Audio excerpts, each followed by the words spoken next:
जय माता दी। माँ भगवती की कृपा आप सभी पर हमेशा बनी रहे। दुर्गा सप्तशती को प्रारंभ करने से पहले आप सभी को हमारा करबद्ध नमस्कार। दुर्गा सप्तशती हिंदू धर्म और सनातन धर्म का सर्वमान्य सर्वोत्तम ग्रंथ है। इसमें माँ भगवती की कृपा के सुंदर इतिहास के साथ साथ बड़े बड़े गूढ़ रहस्य और साधन भरे हुए हैं।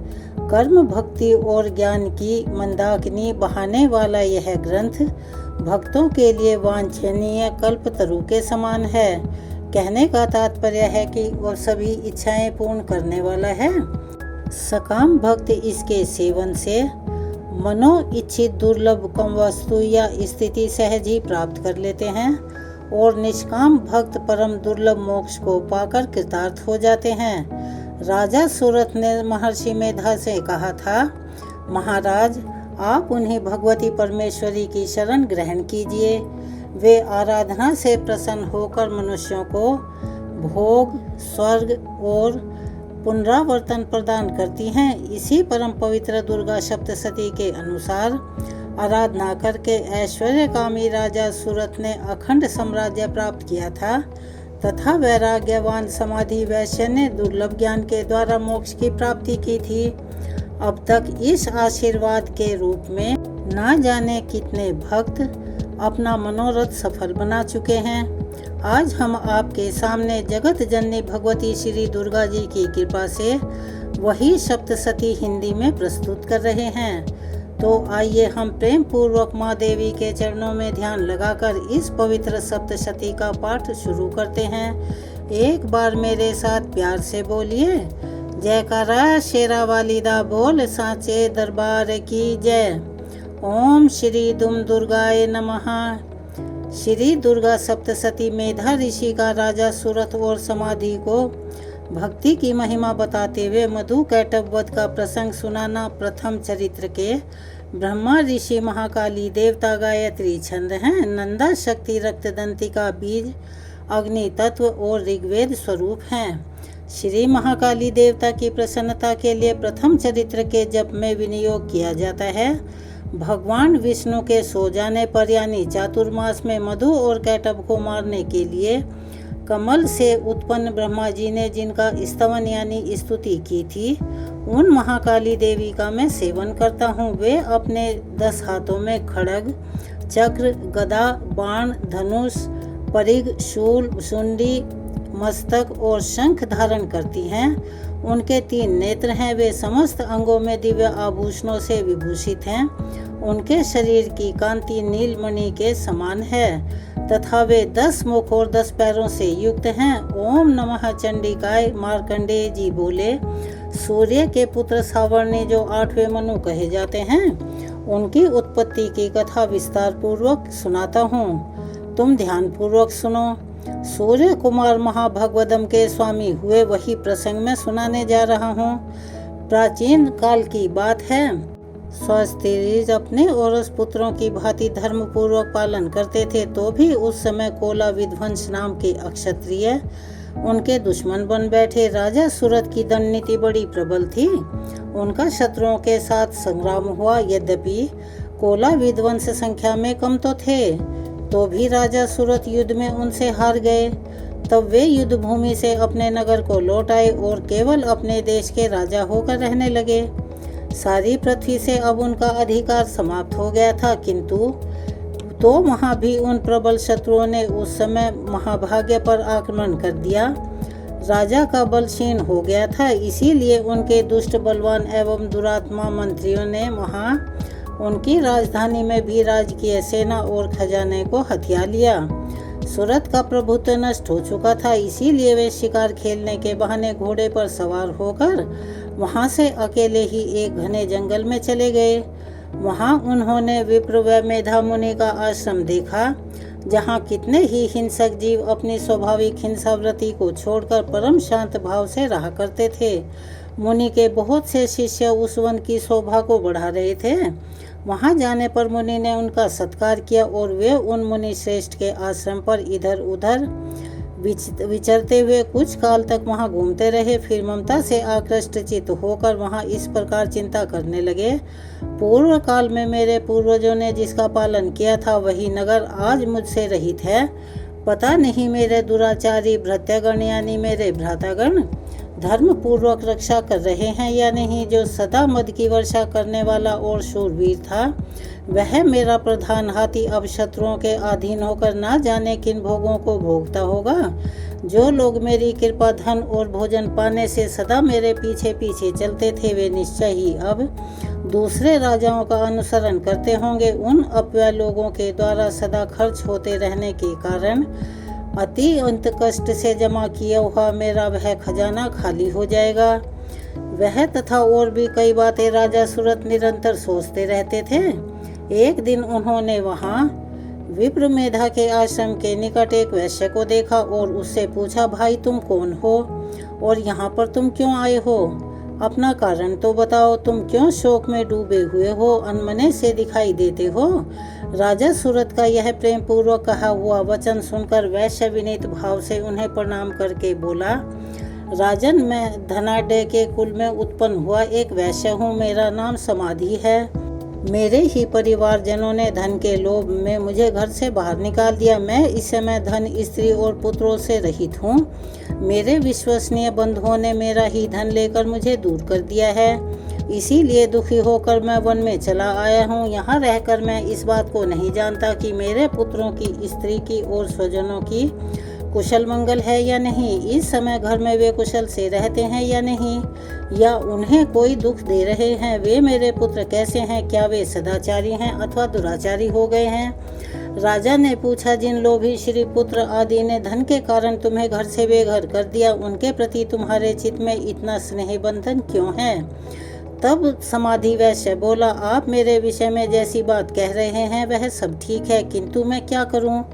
मेरा मन निष्ठुर होता नहीं। धारण करता जिन्होंने धन के लोभ में पड़कर पिता के प्रति स्नेह, पति के प्रति प्रेम तथा आत्मीय जनों के प्रति अनुराग को तिलांजलि दे दी है, अर्थात मुझे घर से निकाल दिया है, उन्हीं के लिए मेरे हृदय में इतना प्यार है। महामते, बंधुओं के प्रति जो भी मेरा चित्त इस प्रकार प्रेम मग्न हो रहा है, यह क्या है? इस बात को मैं जानकर भी नहीं जान पाता हूँ। उनके लिए मैं लंबी सांसें ले रहा हूँ और मेरा हृदय बहुत दुखी हो रहा है। उन लोगों में प्रेम का सर्वथा अभाव है, तो भी उनके प्रति जो मेरा मन है वो निष्ठुर नहीं हो पाता। इसके लिए मैं क्या करूँ? मार्कंडेय जी कहते हैं, ब्राह्मण तदंतर राजाओं में श्रेष्ठ महाराजा सूरत और समाधि नामक वैश्य दोनों साथ साथ मेधा मुनि के सेवा में उपस्थित हुए और उनके साथ न्यायाकुल विनय पूर्वक बर्ताव करके बैठे। तत्पश्चात वैश्य और राजा ने कुछ वार्तालाप आरंभ किया। राजा ने कहा, भगवान, मैं आपसे एक बात पूछना चाहता हूँ, उसे बतला दीजिए। मेरा चित्त अपने अधीन न होने के कारण यह बात मेरे मन को बहुत दुख पहुँचाती है। जो राज्य मेरे हाथ से चला गया, उसमें और उसके संपूर्ण अंगों में मेरी ममता आज भी बनी हुई है। हे मुनि श्रेष्ठ, यह जानते हुए भी कि आज वह मेरा नहीं है, अज्ञानी की भांति मुझे उसके लिए बड़ा दुख होता है। यह क्या है? इधर वैश्य भी अपने घर से अपमानित होकर आया है। इसके पुत्र, स्त्री और इसके भ्राताजनों ने इसे छोड़ दिया है। स्वजनों ने भी इसका परित्याग कर दिया है, तो भी यह उनके प्रति अत्यंत हार्दिक स्नेह रखता है। इस प्रकार यह तथा मैं दोनों ही बहुत दुखी हैं। जिसमें प्रत्यक्ष दोष देखा गया है, उस विषय के लिए भी हमारे मन में ममता जनित आकर्षण बना हुआ है। हे महाभाग्य, जो मोह पैदा हुआ है यह क्या है? विवेक शून्य पुरुषों की तरह मुझ में और इसमें भी यह मूर्खता प्रत्यक्ष दिखाई देती है। ऋषि बोले, महाभाग, विषय मार्ग का ज्ञान सब जीवों को इस प्रकार विषय भी सबके लिए अलग अलग हैं। कुछ प्राणी दिन में नहीं देखते, दूसरे रात में नहीं देखते, तथा कुछ जीव ऐसे हैं जो दिन और रात्रि में भी बराबर ही देख पाते हैं। यह ठीक है कि मनुष्य समझदार होते हैं, क्योंकि उनके पास सोचने के लिए बुद्धि है, किंतु वे ही ऐसे नहीं होते। पशु, पक्षी, मृग आदि सभी प्राणी समझदार होते हैं। मनुष्यों की समझ भी वैसी ही होती है जैसे उन मृग और पक्षियों की होती है, तथा जैसी मनुष्यों की होती है वैसी ही उन प्राणियों की भी होती है। यह तथा अन्य बातें भी प्राय दोनों में समान ही हैं। समझ होने पर भी इन पक्षियों को देखो तो सही। वह स्वयं भूख से पीड़ित होते हुए भी मोहवश बच्चों की चोंच में कितने चाव से अन्न के दाने डाल रहे हैं। हे नृपश्रेष्ठ, क्या तुम नहीं देखते कि यह मनुष्य समझदार होते हुए भी लोभ के वश में होकर अपने किए हुए उपकार का बदला पाने के लिए पुत्रों की अभिलाषा करते हैं। यद्यपि उन सब में समझ की कमी नहीं है, यद्यपि वे संसार की स्थिति अर्थात जन्म मरण की परंपरा बनाए रखने वाली भगवती महामाया के प्रभाव द्वारा ममता में के भंवर में युक्त मोह के गहरे गर्त में गिराए गए हैं। इसीलिए इसमें आश्चर्य नहीं करना चाहिए। जगदीश्वर भगवान विष्णु की योग निद्रा रूपी जो भगवती महामाया हैं, उन्हीं से यह जगत मोहित हो रहा है। वे भगवती महामाया देवी ज्ञानियों के भी चित्त को बलपूर्वक खींचकर मोह में फंसा देती हैं। वे ही संपूर्ण चराचर जगत की सृष्टि करती हैं तथा वे प्रसन्न होने पर मनुष्यों को मुक्ति के लिए वरदान भी देती हैं। वे ही पराविद्या, संसार बंधन और मोक्ष के हेतु भूता सनातनी देवी तथा संपूर्ण ईश्वर की भी अधीश्वरी हैं। राजा सुरत ने पूछा, भगवान जिन्हें आप महामाया कहते हैं, वे देवी कौन हैं? ब्राह्मण उनका आविर्भाव कैसे हुआ तथा उनके चरित्र कौन कौन से हैं? ब्रह्मवेत्ता में श्रेष्ठ महर्षि उन देवी का जैसा प्रभाव हो, जैसा स्वरूप हो, जिस प्रकार प्रादुर्भाव यानी जन्म हुआ हो, वह सब मैं आपके श्री मुख से सुनना चाहता हूँ। ऋषि बोले, राजन, वास्तव में तो देवी नित्य स्वरूपा ही है। संपूर्ण जगत उन्हीं का स्वरूप है तथा उन्होंने समस्त विश्व को व्याप्त कर रखा है। तथापि उनका प्राकट्य अनेक प्रकार से होता है, वह मुझसे सुनो। यद्यपि वे नित्य और अजन्म हैं, तथापि जन्म देवताओं का कार्य सिद्ध करने के लिए प्रकट होती हैं। उस समय लोक में उत्पन्न हुई कहलाती हैं। कल्प के अंत में जब जगत ये कारणों में निमग्न हो रहा था और सबके प्रभु भगवान विष्णु शेषनाग की शैया पर योग निद्रा का आश्रय लेकर सो रहे थे, उस समय उनके कानों के मैल से दो भयंकर असुर जन्मे जो मधु और कैटभ के नाम से प्रसिद्ध हैं। ये दोनों ब्रह्मा जी का वध करने के लिए तैयार हो गए। भगवान विष्णु के नाभि कमल से विराजमान प्रजापति ब्रह्मा जी ने जब उन दोनों भयानक राक्षसों को अपने पास आता हुआ देखा और भगवान को सोया हुआ देखा, तब एकाग्रचित होकर उन्होंने भगवान विष्णु को जगाने के लिए नेत्र में निवास करने वाली योग निद्रा का श्रवण आरंभ किया, जो इस विश्व की अधीश्वरी, जगत को धारण करने वाली, संसार का पालन और संहार करने वाली तथा तेज स्वरूप भगवान विष्णु की अनुपम शक्ति हैं। उन्हीं भगवती निद्रा देवी की भगवान ब्रह्मा स्तुति करने लगे। भगवान ब्रह्मा जी ने कहा, देवी आप ही स्वाहा, आप ही स्वधा और आप ही वस्त का स्वर भी हैं, आपके ही स्वरूप हैं, आप ही जीवन दायिनी सुधा हैं।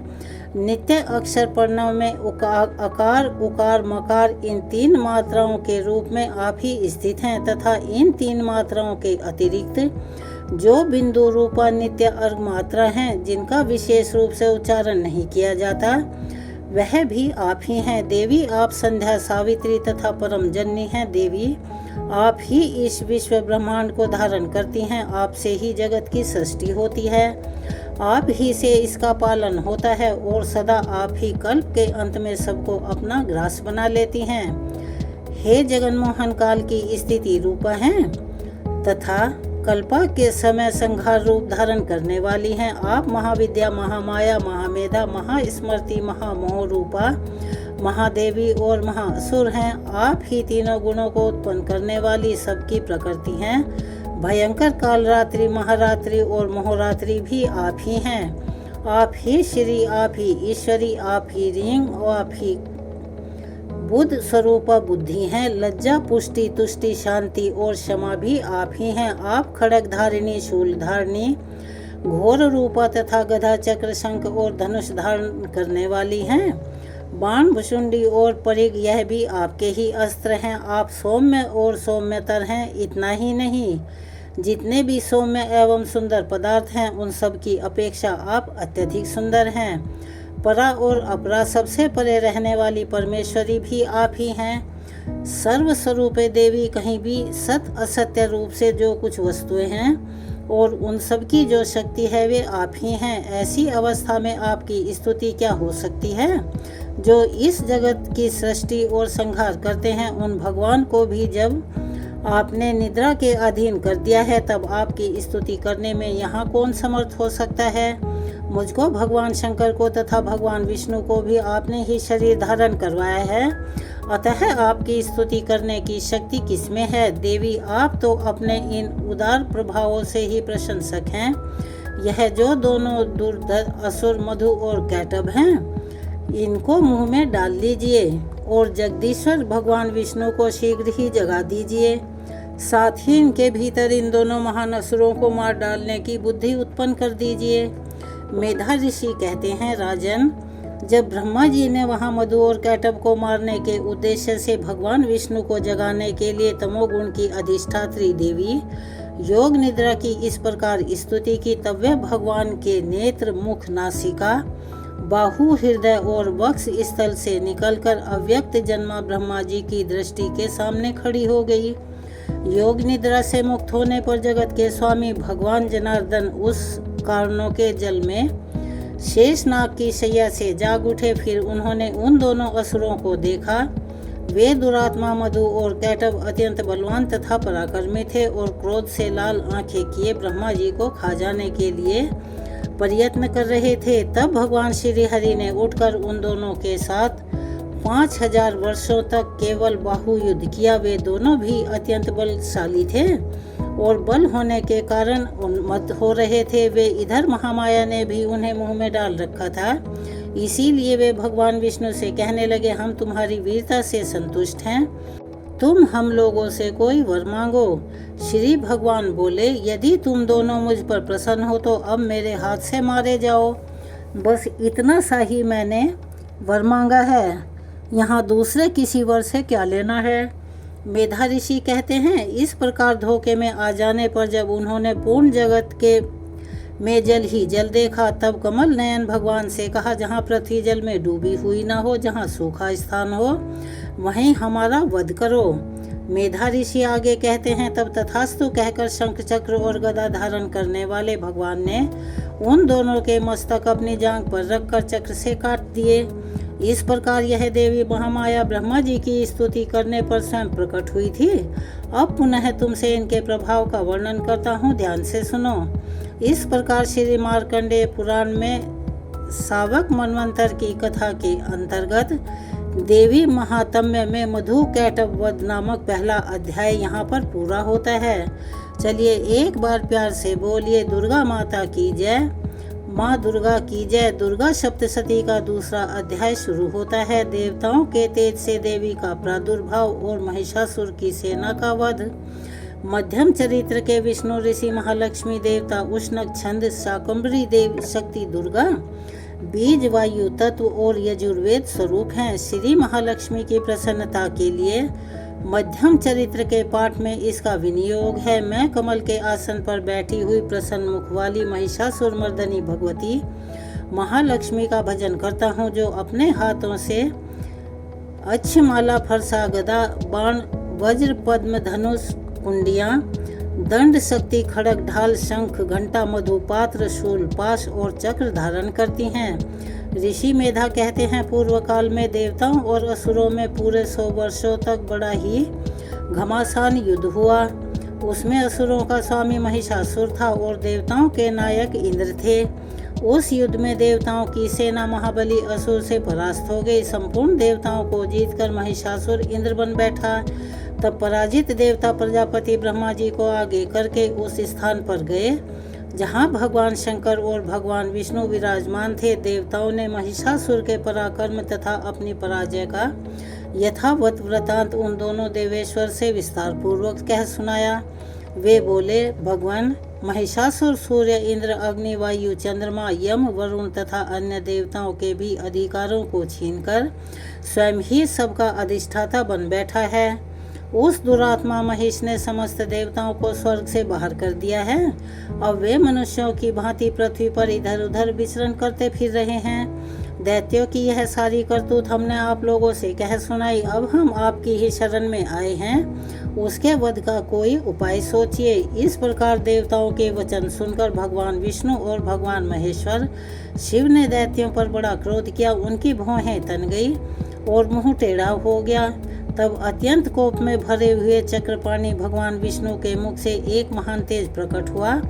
इस प्रकार श्री ब्रह्मा जी, भगवान शंकर तथा इंद्र आदि अन्य देवताओं के शरीर से भी बड़ा भारी तेज निकला। उन सभी देवताओं के शरीर का तेज मिलकर एक हो गया। महान तेज का वह पुंज जाज्वल्यमान पर्वत सा जान पड़ता था। देवताओं ने देखा, वहां उसकी ज्वालाएं संपूर्ण दिशाओं में फैल रही थी। संपूर्ण देवताओं के शरीर से प्रकट हुए उस तेज की कहीं तुलना नहीं थी। एकाग्रचित होने पर वह एक नारी के रूप में परिणित हो गया, यानी बदल गया, और अपने प्रकाश से तीनों लोगों को आलोकित करता जान पड़ रहा था। भगवान शंकर का जो तेज था उसमें देवी का मुख प्रकट हुआ। यमराज के तेज से उसके सिर के बाल निकल आए। विष्णु भगवान के तेज से उसकी भुजाएं निकली। चंद्रमा के तेज से दोनों स्तनों और इंद्र के तेज से मध्य भाग अर्थात कटी प्रदेश का प्रादुर्भाव हुआ। वरुण के तेज से जंघा और पिंडली तथा पृथ्वी के तेज से नितंब भाग प्रकट हुआ। ब्रह्मा के तेज से दोनों चरण और सूर्य के तेज से उसकी अंगुलियां हुई। वो के तेज से हाथों की अंगुलियां और कुबेर के तेज से नासिका प्रकट हुई। उस देवी के दांत प्रजापति के तेज से और तीनों नेत्र अग्नि के तेज से प्रकट हो गए। उनकी भौहें संध्या के और कान वायु के तेज से उत्पन्न हुए। इस प्रकार अन्य देवताओं के तेज से भी उन कल्याणमयी देवी का आविर्भाव हुआ। उसके पश्चात समस्त देवताओं के तेज पुंज से प्रकट हुई। वह देवी को देखकर महिषासुर के सताए हुए देवता बड़े प्रसन्न हुए। पिनाकधारी भगवान शंकर ने अपने शूल से एक शूल निकालकर उन्हें दिया। फिर भगवान विष्णु ने भी अपने चक्र से चक्र उत्पन्न करके भगवती को अर्पण किया। वरुण ने भी शंख भेंट किया। अग्नि ने उन्हें शक्ति दी और वायु ने धनुष तथा बाण से भरे हुए 2 तरकश प्रदान किए। सहस्त्र नेत्रों वाले देवराज इंद्र ने अपने वज्र से एक और अन्य वज्र उत्पन्न करके उन्हें दिया। ऐरावत हाथी से उतारकर 1 घंटा भी प्रदान किया गया। यमराज ने कालदंड से दंड, वरुण ने पाश, प्रजापति ने स्फटिका 6 की माला तथा ब्रह्मा जी ने कमंडलू भेंट किया। सूर्य ने देवी के समस्त रोमकूपों में अपनी किरणों का तेज भर दिया। काल ने उन्हें चमकती हुई ढाल और तलवार दी। क्षीर समुद्र ने उज्ज्वल हार तथा कभी जीर्ण न होने वाले 2 दिव्य वस्त्र भेंट किए। साथ ही उन्होंने दिव्य चूड़ामणि, 2 कुंडल, कड़े, उज्ज्वल और अर्धचंद्र, सब बाहु के लिए केयूर तथा चरणों के लिए निर्मल नूपुर, गले की सुंदर हंसुली और सब उंगलियों में पहनने के लिए रत्नों से बनी मुद्रिकाएं दी। विश्वकर्मा ने उन्हें अति निर्मल फरसा भेंट किया। साथ ही अनेक प्रकार के अस्त्र और अभेद कवच दिए। इसके सिवाय मस्तक और वक्ष स्थल पर धारण करने के लिए कभी ना कुम्हलाने वाले कमलों की मालाएं दी। जल्दी ने उन्हें सुंदर कमल का फूल भेंट किया। हिमालय ने सवारी के लिए सिंह तथा भांति भांति के रत्न अर्पित किए। धना अध्यक्ष कुबेर ने मधु से भरा पान पात्र दिया तथा संपूर्ण नागों के राजा शेष ने, जो इस पृथ्वी को धारण करते हैं ऐसा कहा जाता है, उन्हें बहुमूल्य मणियों से विभूषित नागहार भेंट किया। इसी प्रकार अन्य देवताओं ने भी आभूषण और अस्त्र शस्त्र देकर देवी का सम्मान किया। उसके पश्चात उन्होंने बारंबार अट्टहास पूर्वक उच्च स्वर से गर्जना की। उनके भयंकर नाद से संपूर्ण आकाश गुंजायमान हो उठा। देवी का वह अत्यंत ऊंचा स्वर से किया हुआ सिंहनाद कहीं न समा सका। आकाश उसके सामने लुप्त प्रतीत होने लगा। उससे बड़े जोर की प्रतिध्वनि हुई, जिससे संपूर्ण विश्व में हलचल मच गई, हाहाकार मच गया। समुद्र कांप उठे, पृथ्वी डोलने लगी और समस्त पर्वत भी हिलने लगे। उस समय देवताओं ने अत्यंत प्रसन्नता के साथ सिंहवाहिनी भवानी से कहा, देवी आपकी जय हो। साथ ही महर्षियों ने भक्ति भाव से विनम्र होकर उनका स्तवन यानी स्तुति की। संपूर्ण त्रिलोकी में शोभग्रस्त देखकर दैत्यगण अपनी समस्त सेना को कवच आदि से सुसज्जित कर हाथों में हथियार ले सहसा उठकर खड़े हो गए। उस समय महिषासुर ने बड़े क्रोध में आकर कहा, आहा, यह क्या हो रहा है। फिर वह संपूर्ण असुरों से घिरकर उस सिंहनाद की ओर लक्ष्य करके दौड़ पड़ा और आगे पहुंचकर उसने देवी को देखा जो अपनी प्रभा से तीनों लोकों को आलोकित कर रही थी। उनके चरणों के भार से पृथ्वी दबी जा रही थी, माथे के मुकुट से आकाश में रेखा सी खींच रही थी तथा वे अपनी धनुष की टंकार से सातों पातालों को शुद्ध कर गया। नाना प्रकार के अस्त्र शस्त्रों के प्रहार से संपूर्ण दिशाएं उद्भव होने लगी। चिक्षुर नाम का एक महान असुर महिषासुर का सेना नायक था। वह देवी के साथ युद्ध करने लगा। अन्य दैत्यों की चतुरंगिनी सेना साथ लेकर चामर भी युद्ध मैदान में कूद पड़ा। 600,000 रथी और निर्वेदन नामक महादैत्य ने लोहा लिया। 1 करोड़ रथी निर्वेदन को सहित युद्ध में आ डटा। 60 लाख लाल नामक दैत्य 5 अरब रथी निर्वेदन महिषासुर उस रणभूमि में कोटि कोटि सहस्त्र रथ हाथी घोड़ों की सेना से घिरा हुआ था।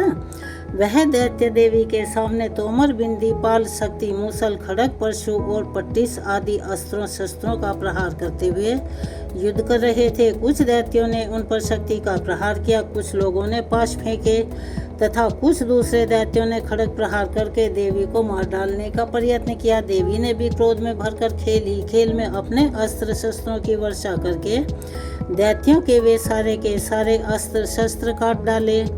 उनके मुख पर लेश मात्र भी थकावट दिखाई नहीं दे रही थी। देवता और ऋषि उनकी स्तुति करते थे और वे भगवती परमेश्वरी दैत्यों के शरीरों पर अस्त्र शस्त्रों की वर्षा करती रही।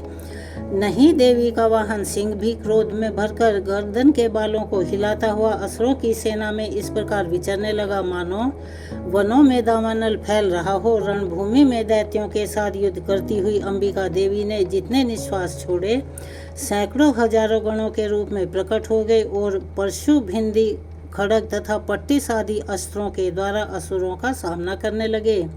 देवी की शक्ति से बड़े हुए वे गण असुरों का नाश करते हुए नगाड़ा और शंख आदि बजाने लगे। संग्राम महोत्सव में कितने ही गण मृदंग बजा रहे थे। उसके पश्चात देवी ने त्रिशूल से, गदा से, शक्ति से, वर्षा से और खड़ग आदि से सैकड़ों महादैत्यों का संहार कर डाला। कितनों को घंटे के भयंकर नाद से मूर्छित करके मार गिराया। बहुतेरे दैत्यों को पास से बांधकर धरती पर घसीटा। कितने ही दैत्य उनकी तीखी तलवार की मार से 2-2 टुकड़ों में बट गए। कितने ही गदा की चोट से घायल होकर धरती पर सो गए। कितने ही मूसल की मार से अत्यंत आहत होकर रक्त की यानी खून की उल्टी करने लगे। कुछ दैत्य शूल से छाती फट जाने के कारण पृथ्वी पर ढेर हो गए। उस सम्रांगण में बाण समूहों की वृष्टि से कितने ही असुरों की कमर टूट गई। बाज की तरह झपटने वाले देवी पड़कर अपने प्राणों से हाथ धोने लगे। किन्हीं की बाहें छिन्न भिन्न हो गई, कितनों की गर्दनें कट गई। कितने ही दैत्यों के मस्तक कट कट कर गिरने लगे। कुछ लोगों के शरीर मध्य भाग से ही विदीर्ण हो गए।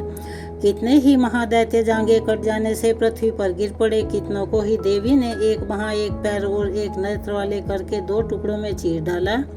कितने ही दैत्य मस्तक कट जाने पर भी गिरकर फिर उठ जाते और केवल धड़ के ही रूप में अच्छे अच्छे हथियार हाथ में लेकर देवी के साथ युद्ध करने लगते। दूसरे कबंध युद्ध के बाजों की लय पर नाचते थे। कितने ही बिना सर के धड़ हाथों में खड़ग, शक्ति और दृष्टि लिए दौड़ते थे तथा दूसरे महादैत्य ठहरो ठहरो यह कहते हुए देवी को युद्ध के लिए ललकार रहे थे। जहाँ वह घोर संग्राम हुआ था वहाँ की धरती देवी के गिराए हुए रथ, हाथी, घोड़ों और असुरों की लाशों से इस तरह से पट गई थी कि वहाँ चलना फिरना भी असंभव हो गया था। दैत्यों की सेना में हाथी, घोड़े और असुरों के शरीरों से इतनी अधिक मात्रा में रक्तपात हुआ था कि थोड़ी ही देर में वहाँ खून की बड़ी बड़ी नदियाँ जैसी बहने लगी। जगदम्बा ने असुरों की विशाल सेना को क्षण भर में नष्ट कर दिया, ठीक उसी तरह जैसे तृण और काठ के भारी ढेर को आग कुछ ही क्षणों में भस्म कर डालती है। और वह सिंह भी गर्दन के बालों को हिला हिलाकर जोर जोर से गर्जना करता हुआ दैत्यों के शरीरों से मानो उनके प्राण चुन लेता था। महादेवी के गणों ने भी उन महादैत्यों के साथ ऐसा युद्ध किया जिससे आकाश में खड़े हुए देवतागण उन पर बहुत संतुष्ट हुए और फूल बरसाने लगे। इस प्रकार श्री मार्कंडेय पुराण में सावर्ण मनवंतर की कथा के अंतर्गत देवी महात्म्य में महिषासुर की सेना का वध नामक यहाँ दूसरा अध्याय पूरा होता है। चलिए प्यार से बोलिए माँ दुर्गा की जय। अब हम सुनाने जा रहे हैं तीसरा अध्याय। दुर्गा की जय सेनापतियों सहित महिषासुर का वध। ध्यानम जगदम्बा के श्री अंगों की कांति उदय काल के सहस्त्र सूर्यों के समान है। वे लाल रंग की रेशमी साड़ी पहने हुए हैं। उनके गले में मुंडमाला शोभा पा रही है।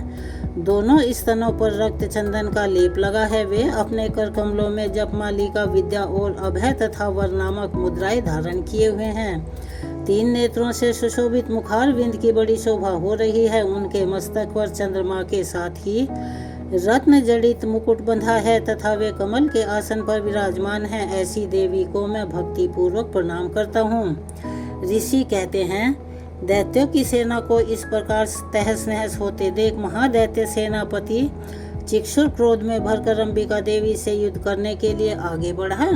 वह असुर रणभूमि में देवी के ऊपर इस प्रकार बाणों की वर्षा करने लगा जैसे बादल मेरुगिरी के शिखर पर पानी की धार बरसा रहे हों। तब देवी ने अपने बाणों से उसके बाण समूहों को अनायास ही काटकर उसके घोड़ों और साथियों को भी मार डाला। साथ ही उसके धनुष तथा अत्यंत ऊंची ध्वजा को भी तत्काल काटकर गिरा दिया।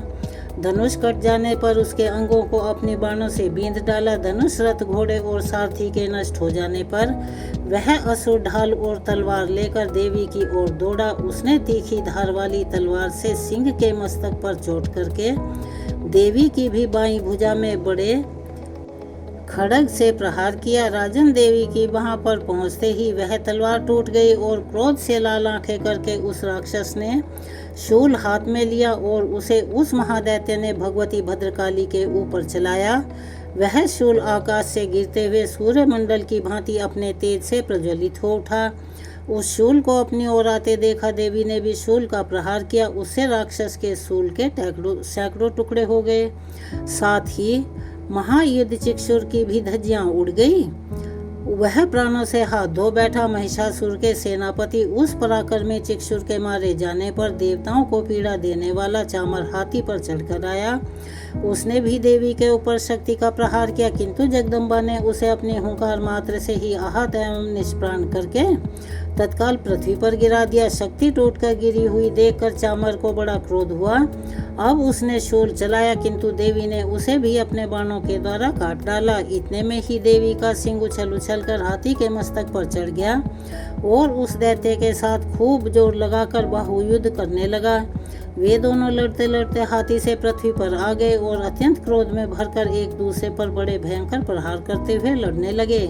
उसके पश्चात सिंह बड़े वेग से आकाश की ओर उछला और उधर से गिरते समय उसने पंजे की मार से चामर का सिर धड़ से अलग कर दिया। इस प्रकार वह राक्षस मारा गया तथा कराल भी दांतों और मुक्कों की धारा से शहीद हो गया। और क्रोध में भरी हुई देवी ने गदा की चोट से उसका कचूमर निकाल डाला। बिंदी पाल से वाशकल को तथा बाणों से ताम्र और अंधक को मौत के घाट उतार दिया। 3 नेत्रों वाली परमेश्वरी ने त्रिशूल से उग्राशय, उग्रवीर्य तथा महाहनु नामक दैत्यों को भी मार डाला। तलवार की चोट से विडाल के मस्तक को धड़ से काट गिराया।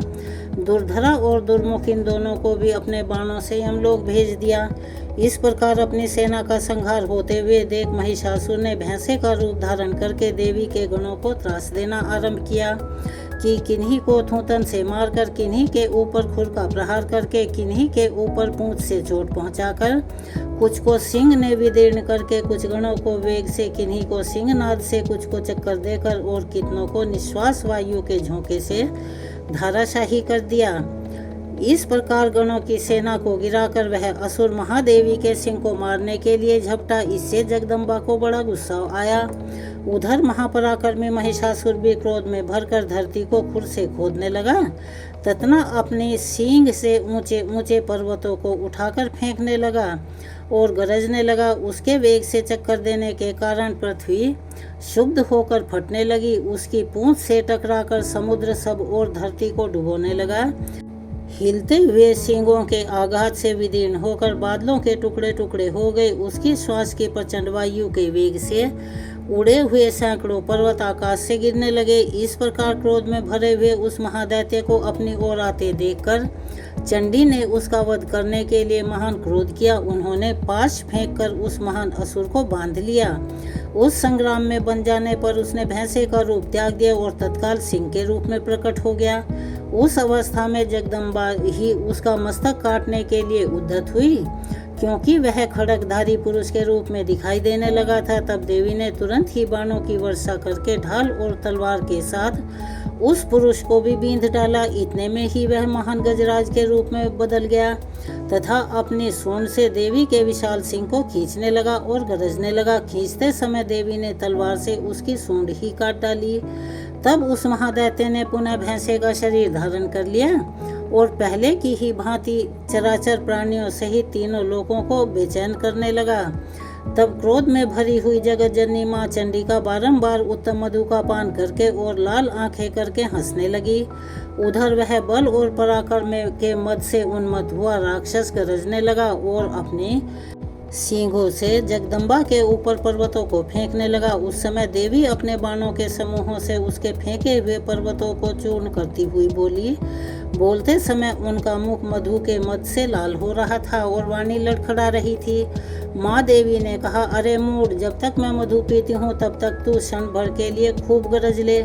मेरे हाथ से यहीं तेरी मृत्यु हो जाने पर अब शीघ्र ही देवता भी गर्जना करेंगे। ऋषि कहते हैं, यूं कहकर देवी उछली और उस महादैत्य के ऊपर चढ़ गई।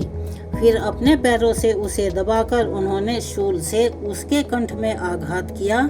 उनके पैर से दबा होने पर भी महिषासुर अपने मुख से दूसरे रूप में बाहर निकलने लगा। अभी आधे शरीर से ही वह बाहर निकल पाया था कि देवी ने अपने प्रभाव से उसे वहीं रोक दिया। आधा निकला होने पर भी वह महादैत्य देवी से युद्ध करने लगा। तभी देवी ने बहुत बड़ी तलवार से उसका मस्तक काट गिराया।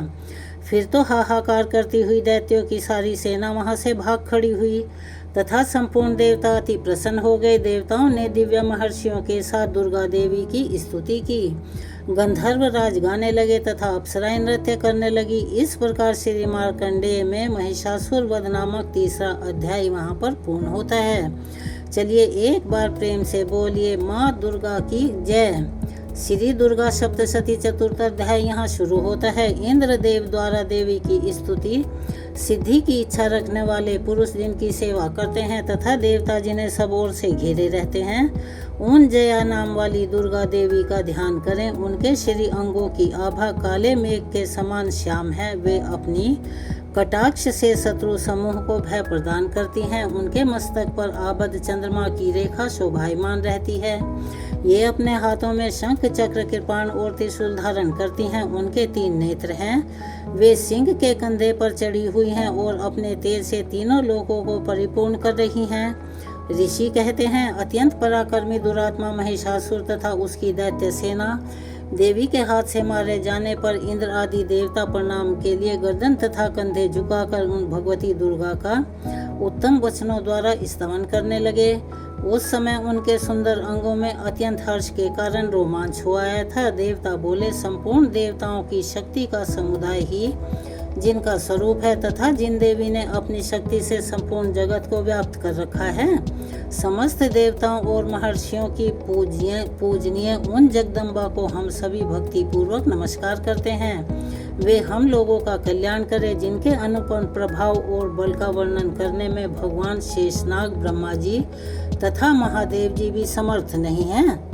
वे भगवती चंडी का संपूर्ण जगत का पालन एवं अशुभ भय का नाश करने का विचार करें। जो पुण्य आत्माओं के घरों में स्वयं ही लक्ष्मी रूप से, पापियों के यहाँ दरिद्रता रूप से, शुद्ध अंतकरण वाले पुरुषों के हृदय में बुद्धि रूप से, सत्य पुरुष में श्रद्धा रूप से तथा कुलीन मनुष्यों में लज्जा रूप से निवास करती हैं, उन आप भगवती दुर्गा को हम नमस्कार करते हैं। हे देवी, आप संपूर्ण विश्व का पालन कीजिए। देवी, आपके इस अचिंत्य रूप का, असुरों का नाश करने वाले भारी पराक्रम का तथा सभी देवताओं और दैत्यों के समक्ष युद्ध में प्रकट किए हुए आपके अद्भुत चरित्रों का हम किस प्रकार वर्णन करें। आप संपूर्ण जगत की उत्पत्ति में कारण हैं। आप में सत्वगुण, रजोगुण और तमोगुण, यह तीनों ही गुण मौजूद हैं, तो भी दोषों के साथ आपका संसर्ग नहीं जान पड़ता। भगवान विष्णु और महादेव जी आदि देवता भी आपका पार नहीं पा सकते। आप ही सबका आश्रय हैं। यह समस्त जगत आपका अंशभूत है, क्योंकि आप सबकी आदिभूत अव्यक्रता परा प्रकृति हैं। देवी संपूर्ण यज्ञों में जिसके उच्चारण से सब देवता तृप्ति लाभ करते हैं वह स्वाहा आप ही हैं। इसके अतिरिक्त आप पितरों की भी तृप्ति का कारण है, अतः सब लोग आपको स्वधा भी कहते हैं। हे देवी, जो मोक्ष की प्राप्ति का साधन है, अचिंत्य महाव्रत रूपा है, समस्त दोषों से रहित, जितेंद्रिय तत्व को ही सार वस्तु मानने वाली तथा मोक्ष की अभिलाषा रखने वाले मुनि जन जिसका अभ्यास करते हैं वह भगवती पराविद्या आप ही हैं। आप शब्द स्वरूपा हैं। अत्यंत निर्मल ऋग्वेद, यजुर्वेद तथा उद्गीत के मनोहर पदों के पाठ से युक्त सामवेद का भी आधार आप ही हैं। आप देवी त्रयी अर्थात तीनों वेदों और भगवती अर्थात 6 ऐश्वर्य से युक्त हैं। इस विश्व की उत्पत्ति एवं पालन करने के लिए आप ही वार्ता अर्थात खेती एवं आजीविका के रूप में प्रकट हुई हैं। आप संपूर्ण जगत की घोर पीड़ा का नाश करने वाली हैं। देवी, जिससे समस्त शास्त्रों का सार का ज्ञान होता है वह मेधा यानी बुद्धि शक्ति आप ही हैं। दुर्गम भव सागर से पार उतारने वाली नौका रूपी दुर्गा देवी भी आप ही हैं। आपको कहीं भी आसक्ति नहीं है। कैटभ के शत्रु भगवान विष्णु के वक्ष स्थल में एकमात्र निवास करने वाली भगवती लक्ष्मी तथा भगवान चंद्रशेखर द्वारा सम्मानित गौरी देवी भी आप ही हैं। आपका मुख मंद मुस्कान से सुशोभित निर्मल पूर्ण चंद्रमा के बिंब का अनुकरण करने वाला और उत्तम स्वर्ण की मनोहर कांति से कमनीय है। तो भी उसे देखकर महिषासुर को क्रोध हुआ और सहसा उसने उस पर प्रहार किया। यह बड़े आश्चर्य की बात है देवी। वही मुख जब क्रोध से युक्त होने पर उदय काल के चंद्र की भांति लाल और तनी हुई भौहों के कारण विकराल हो उठा, तब उसे देखकर महिषासुर के प्राण तुरंत नहीं निकल गए। यह उससे भी बढ़कर आश्चर्य की बात है, क्योंकि क्रोध से भरे हुए यमराज को देखकर भला कौन जीवित रह सकता है। देवी, आप प्रसन्न हो। परमात्मा स्वरूपा आपको प्रसन्न होने पर जगत का अभ्युदय होता है और क्रोध में भर जाने पर आप तत्काल ही कितने कुलों का सर्वनाश कर डालती हैं। यह बात अभी अनुभव में आई है, क्योंकि महिषासुर की यह विशाल सेना क्षण भर में आपकी क्रोध से नष्ट हो गई। सदा अभ्युदय प्रदान करने वाली आप जिन पर प्रसन्न होती हैं वे ही देश में सम्मानित हैं। उन्हीं को धन और यश की प्राप्ति होती है।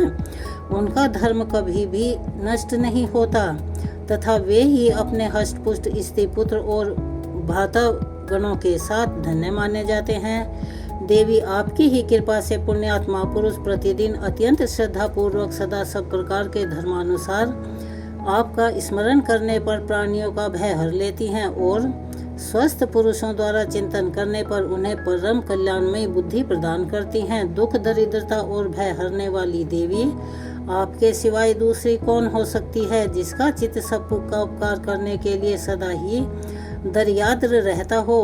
देवी, इन राक्षसों के मारने से संहार को सुख मिले तथा यह राक्षस चिरकाल तक नरक में रहने के लिए भले ही पाप करते रहे हों, इस समय संग्राम में मृत्यु को प्राप्त होकर स्वर्गलोक में जाएं। निश्चय ही यही सोचकर आप शत्रुओं का वध करती हैं। आप शत्रुओं पर शस्त्रों का प्रहार क्यों करती हैं? समस्त असुरों को दृष्टिपात मात्र से ही भस्म क्यों नहीं कर डालती? इसमें भी एक रहस्य है। यह शत्रु भी हमारे शस्त्रों से पवित्र होकर उत्तम लोकों में जाएं, इसी प्रकार उनके भी प्रति आपका विचार अति उत्तम बना रहता है। खड़ग के तेज पुंज की भयंकर दीप्ति से तथा आपके त्रिशूल के अग्रभाग की घनीभूत प्रभा से चौंधियाकर जो असुरों की आंखें फूट नहीं गई, उसमें कारण यही था कि वे मनोहर रश्मियों से युक्त चंद्रमा के समान आनंद प्रदान करने वाले आपके इस सुंदर मुख का दर्शन करते हैं। देवी, आपका शील दुराचार के बुरे बर्ताव को करने वाला है। साथ ही यह रूप ऐसा है जो कभी किसी के चिंतन में नहीं आ सकता और जिसकी कभी दूसरों से तुलना भी नहीं हो सकती। उसके साथ ही आपका बल और पराक्रम तो उन दैत्यों का भी नाश करने वाला है जो कभी देवताओं के पराक्रम को भी नष्ट कर चुके थे। इस प्रकार आपने शत्रुओं पर भी अपनी दया ही प्रकट की है। वरदायिनी देवी, आपके इस पराक्रम की किसके साथ तुलना हो सकती है? तथा शत्रुओं को भय देने वाला एवं अति मनोहर ऐसा रूप भी आपके सिवाय और कहाँ है? हृदय में कृपा और युद्ध में निष्ठुर, यह दोनों बातें तीनों लोकों में के भीतर केवल आप में ही देखी गई हैं।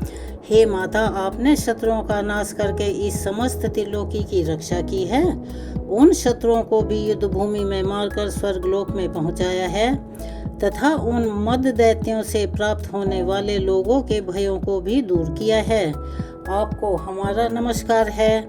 देवी, आप शूल से हमारी रक्षा करें। हे अंबिके, आप खड्ग से भी हमारी रक्षा करें तथा घंटे की ध्वनि और धनुष की टंकार से भी हम लोगों की रक्षा करें। हे चंडी के पूर्व, पश्चिम और दक्षिण दिशा में आप हमारी रक्षा करें तथा ईश्वरी अपने त्रिशूल को घुमाकर आप उत्तर दिशा में भी हमारी रक्षा करें। तीनों लोकों में आपके जो परम सुंदर एवं अत्यंत भयंकर रूप विचरते रहते हैं, उनके द्वारा भी आप हमारी रक्षा करें तथा इस भूलोक की रक्षा करें। हे अंबिके, आपके कर पल्लवों में शोभा पाने वाले खड्ग, त्रिशूल और गदा आदि जो जो अस्त्र हों, उन सब के द्वारा आप सब ओर से हम लोगों की रक्षा करें। ऋषि कहते हैं, इस प्रकार जब देवताओं ने जगन माता दुर्गा की स्तुति की और नंदनवन के दिव्य पुष्पों एवं गंध चंदन आदि के द्वारा उनका पूजन किया, फिर सबने मिलकर जब भक्ति पूर्वक दिव्य धूपों की सुगंध निवेदन की, तब देवी ने प्रसन्न बदन होकर प्रणाम करते हुए सब देवताओं से कहा। माँ देवी बोली, हे देवगणों, तुम सब लोग मुझसे जिस वस्तु की अभिलाषा रखते हो उसे मांगो।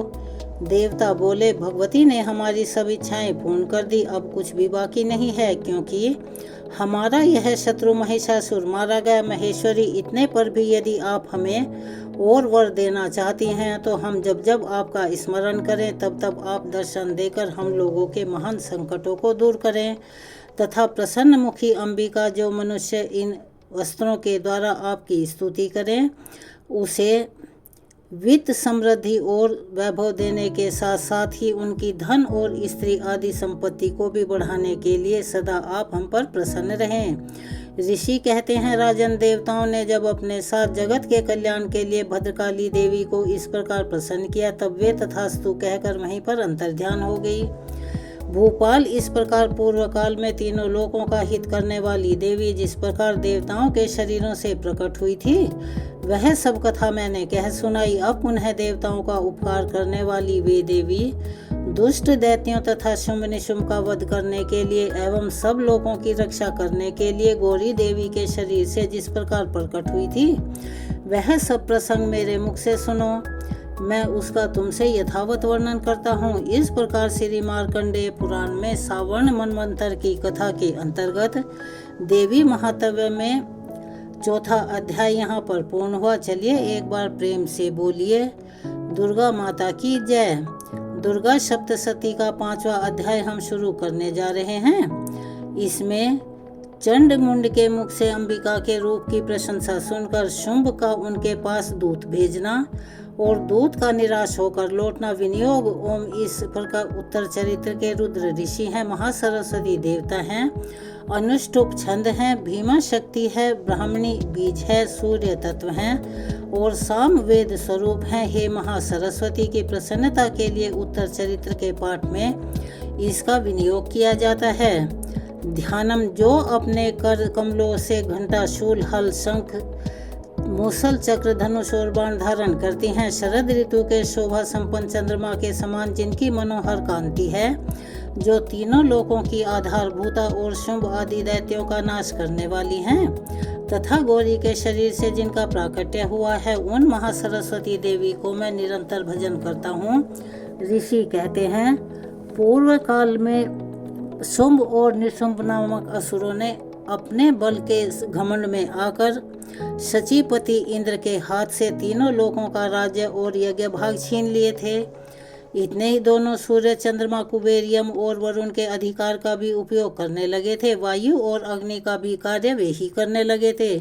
उन दोनों ने सब देवताओं को अपमानित, राज्य भ्रष्ट, पराजित और अधिकारहीन करके स्वर्ग से बाहर निकाल दिया था।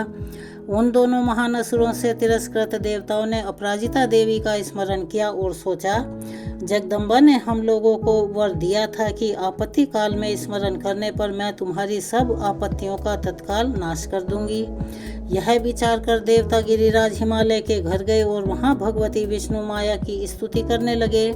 देवता बोले, देवी को नमस्कार है, महादेवी शिवा को सर्वदा नमस्कार है, प्रकृति एवं भद्रा को प्रणाम है। हम लोग नियम पूर्वक जगदम्बा को नमस्कार करते हैं, रुद्र को नमस्कार करते हैं, नित्या गौरी एवं धात्री को बार बार नमस्कार है। ज्योत्सनामयी चंद्र रूपिणी एवं सुख स्वरूपा देवी को सतत प्रणाम है। शरणागत का कल्याण करने वाली बुद्धि एवं सिद्धि रूपा देवी को हम बारंबार नमस्कार करते हैं। नश्र अर्थात राक्षसों की लक्ष्मी, राजाओं की लक्ष्मी तथा शिव पत्नी स्वरूपा आप जगदम्बा को बारंबार नमस्कार है। दुर्गा दुर्ग्यारा अर्थात दुर्गम संकट से पार उतारने वाली, सारा अर्थात सबकी सारभूता सर्व कारणी ख्याति कृष्णा और धूम्र देवी को सर्वदा नमस्कार है। अत्यंत सौम्य अत्यंत रौद्र रूपा देवी को हम नमस्कार करते हैं, उन्हें हमारा बारंबार प्रणाम है। जगत की आधारभूता कृति देवी को बारंबार नमस्कार है। जो देवी सब प्राणियों में विष्णु माया के नाम से कही जाती है उनको नमस्कार, उनको नमस्कार है, उनको बारंबार नमस्कार है। जो देवी सब प्राणियों में चेतना कहलाती हैं उनको नमस्कार, उनको नमस्कार, उनको बारंबार नमस्कार है। जो देवी सब प्राणियों में बुद्धि रूप से स्थित हैं उनको नमस्कार, उनको नमस्कार, उनको बारंबार नमस्कार है। जो देवी सब प्राणियों में निद्रा रूप से स्थित हैं उनको नमस्कार, उनको नमस्कार, उनको बारंबार नमस्कार है। जो देवी सब प्राणियों में शुद्धा रूप में स्थित हैं उनको नमस्कार है, उनको नमस्कार है, उनको बारंबार नमस्कार है। जो देवी सब प्राणियों में छाया रूप से स्थित हैं उनको नमस्कार है, उनको नमस्कार है, उनको नमस्कार है। जो देवी सब प्राणियों में शक्ति रूप से स्थित हैं उनको नमस्कार, उनको नमस्कार, उनको बारंबार नमस्कार है। जो देवी सब प्राणियों में रूप से स्थित हैं उनको नमस्कार, उनको नमस्कार, उनको बारंबार नमस्कार है। जो देवी सब प्राणियों में शांति अर्थात क्षमा रूप से स्थित हैं उनको नमस्कार, उनको नमस्कार, उनको बारंबार नमस्कार है।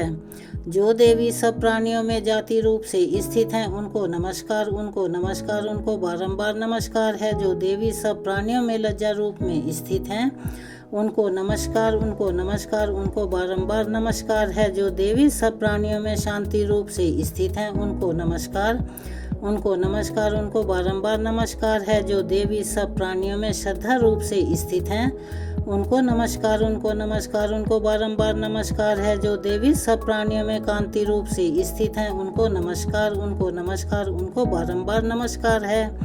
जो देवी सब प्राण में लक्ष्मी रूप में स्थित हैं उनको नमस्कार, उनको नमस्कार, उनको बारंबार नमस्कार है। जो देवी सब प्राणियों में व्रती रूप में स्थित हैं उनको नमस्कार, उनको नमस्कार, उनको बारंबार नमस्कार है। जो देवी सब प्राणियों में स्मृति रूप से स्थित हैं उनको नमस्कार, उनको नमस्कार, उनको बारंबार नमस्कार है। जो देवी सब प्राणियों में दया रूप से स्थित हैं उनको नमस्कार, उनको नमस्कार, उनको बारंबार नमस्कार है। जो देवी सब प्राणियों में दृष्टि रूप से स्थित हैं उनको नमस्कार, उनको नमस्कार, उनको बारंबार नमस्कार है। जो देवी सब प्राणियों में माता रूप से स्थित हैं उनको नमस्कार, उनको नमस्कार, उनको बारंबार नमस्कार है। जो देवी सब प्राणियों में भ्रांति रूप से स्थित हैं उनको नमस्कार, उनको नमस्कार, उनको बारंबार नमस्कार है। जो दीवों की इंद्रियों वर्ग की अधिष्ठात्री देवी एवं सब प्राणियों में सदा व्याप्त रहने वाली उन व्याप्ति देवी को बारंबार नमस्कार है। जो देवी चैतन्य रूप से इस संपूर्ण जगत को व्याप्त करके स्थित हैं उनको नमस्कार, उनको नमस्कार, उनको बारंबार नमस्कार है। पूर्व काल में अपने अभिष्ट की प्राप्ति होने से देवताओं ने जिनकी स्तुति तथा देवराज इंद्र ने बहुत दिनों तक जिनका सेवन किया, वह कल्याण की साधनभूता ईश्वरी हमारा कल्याण और मंगल करें, सारी आपत्तियों का नाश कर डालें। उदंड दैत्यों से सताए हुए हम सभी देवता जिन परमेश्वरी को इस समय नमस्कार करते हैं और जो भक्ति से विनम्र पुरुषों द्वारा स्मरण की जाने वाली तत्काल ही संपूर्ण विपत्तियों का नाश कर देती हैं, वे जगदम्बा हमारा संकट दूर करें। ऋषि कहते हैं, राजन इस प्रकार जब देवता स्तुति कर रहे थे उस समय पार्वती देवी गंगा जी के जल में स्नान करने के लिए वहां आई।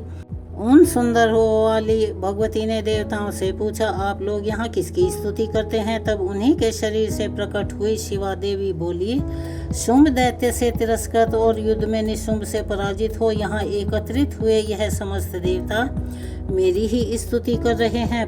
पार्वती जी के शरीर कोश से अंबिका का प्रादुर्भाव हुआ था, इसीलिए वे समस्त लोकों में कौशिकी कही जाती हैं। कौशिकी के प्रकट होने के बाद पार्वती देवी का शरीर काले रंग का हो गया, अतः वे हिमालय पर रहने वाली कालिका देवी के नाम से प्रसिद्ध हुई। उसके पश्चात शुंभ निशुंभ के भृत्य चंडमुंड वहां पर आए और उन्होंने परम मनोहर रूप धारण करने वाली अंबिका देवी को देखा। फिर वे शुंभ के पास जाकर बोले, महाराज, एक अति मनोहर स्त्री है जो अपनी दिव्य कांति से हिमालय को प्रकाशित कर रही है।